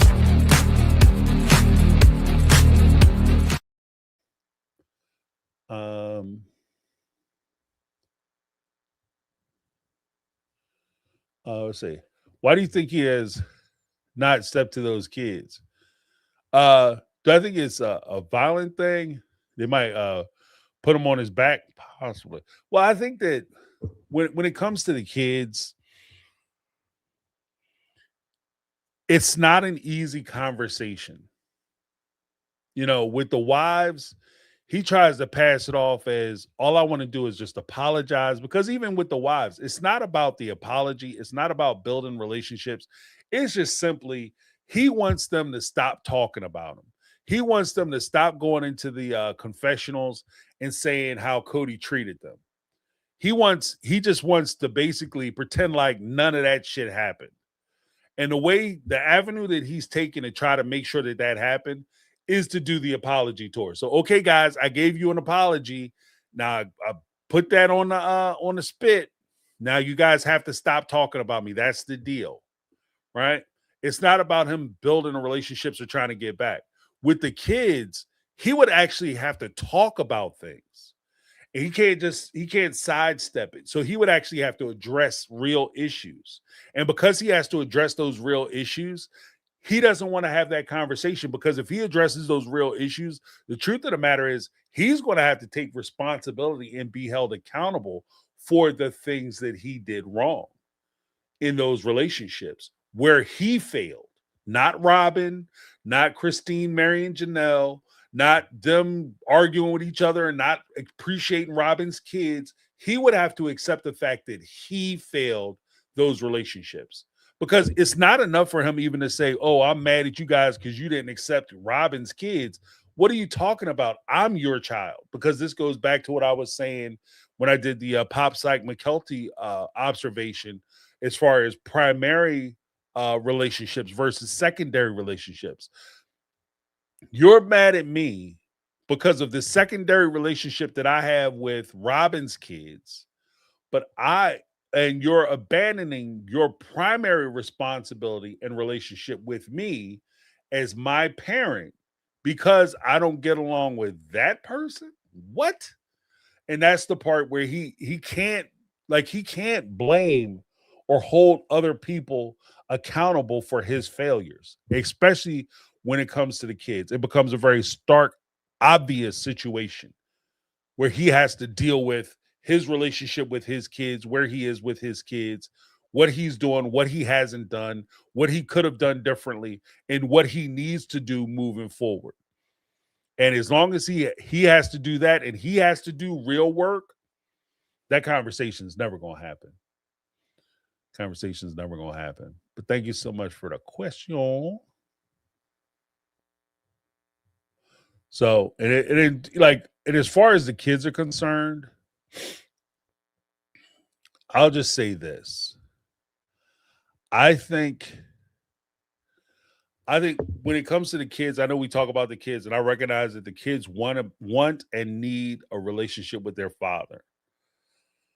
The only caveat to that is when I say that, I'm saying that they want and need a relationship, a functional, healthy relationship with their father, a relationship with a man who actually is trying to fulfill the role as being a father and trying to be the best individual person that he can be so that they can experience a full relationship with that fully developed, healthy individual, as opposed to Kody's a shit person and they're going to drag themselves back into his situation, which only leads to them potentially getting hurt at some later point.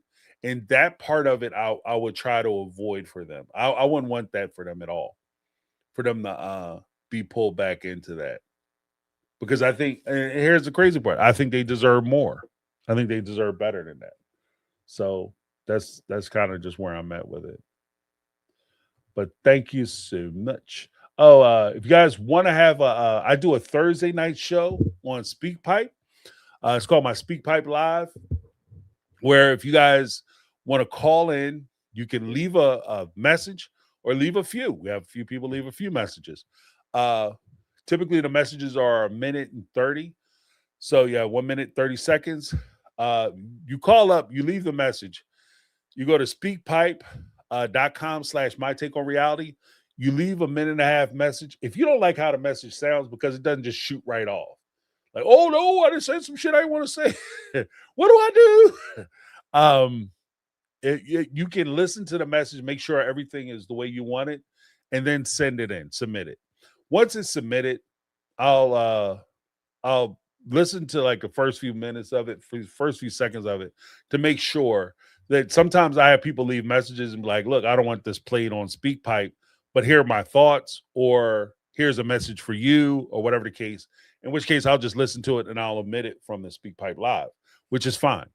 But this is just another opportunity. The way I see it, I have a call-in show on Tuesday where you guys get to call in and sound off. And then you have the Speak Pipe show where you can call in to the Speak Pipe, leave a message, and then I'll respond to the Speak Pipe. And of course, we have the chat that you guys are taking advantage of. Thank you so much for doing that with the Mega Mods, Lizzie B, Caramel Cuties, and Brittany Not Brittany, where you guys can give your thoughts there. The whole thing is that it's not just my show, it's our show. So I'm trying to include as many people and as many voices, perspectives, and points of view as possible so that we can actually, really discuss issues and things that we see. All right.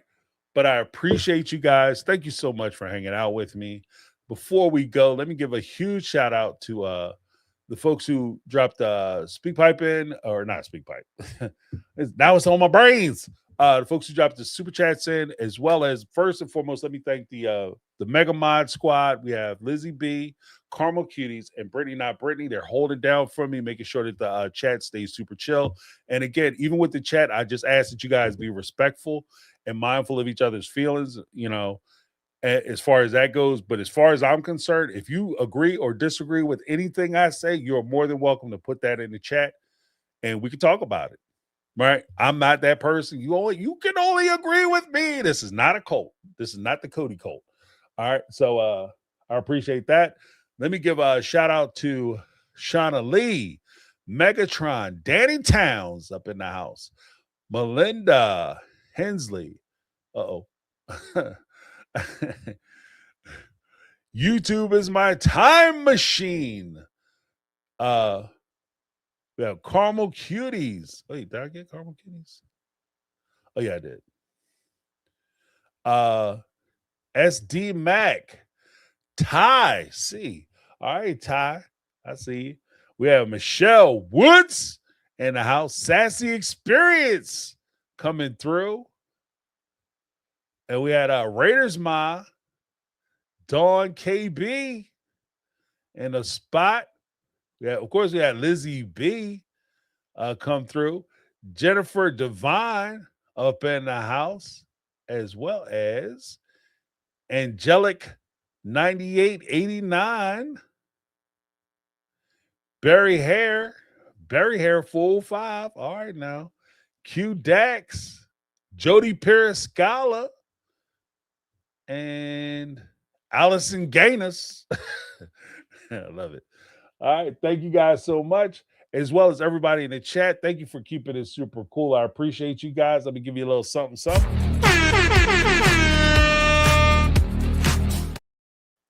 Yeah, make sure that if I don't talk to you guys for New Year's, make sure you take care of yourselves, take care of others. Bring in the new year as safe as possible. Keep yourself safe, keep your family safe, spend time with your people, love on them as best you can. Let's get some hearts in the chat around this time, like especially during the holidays, Hanukkah, Christmas, Kwanzaa, whatever people celebrate, is just, chilling at home on a staycation. Let's get some hearts in the chat for people who may feel lonely or by themselves this holiday season. Let them know that, give them some support. Let them know that we're thinking about them and that we are here as a community to support them. I appreciate you guys so much. Thank you. Again, we will be back on Tuesday for the call-in show. If you guys want to call in, I'll put the link up. You guys call in. We're going to have some, I'm sure we're going to have some hot ones this week based off of this episode. But thank you guys so much for hanging out. I appreciate you. To the Mega Mod Squad, to the chatters, to the super chatters. Appreciate you all. Thank you all so much for hanging out with me. That's my take. And before I go, make sure you check out my videos this week because I'm going to drop a whole plethora of videos. I have a Janelle video that I'm putting together now talking about the whole Kody Pass betrayal, not just from the respect of Janelle did a bad thing, but what it actually could mean for sister wives. So check that out. Look for that. That I think will drop tomorrow evening. And then we're going to have the Tuesday night show. Guys, it should be live this whole week. All right. Make sure you subscribe, ring the bell for notification. Give me that thumbs up. Let a player know that you like what I'm doing. Give me that HBO special, which stands for Help a Brother Out Special. That's my take. I'm James, and this has been my take on reality. And I'm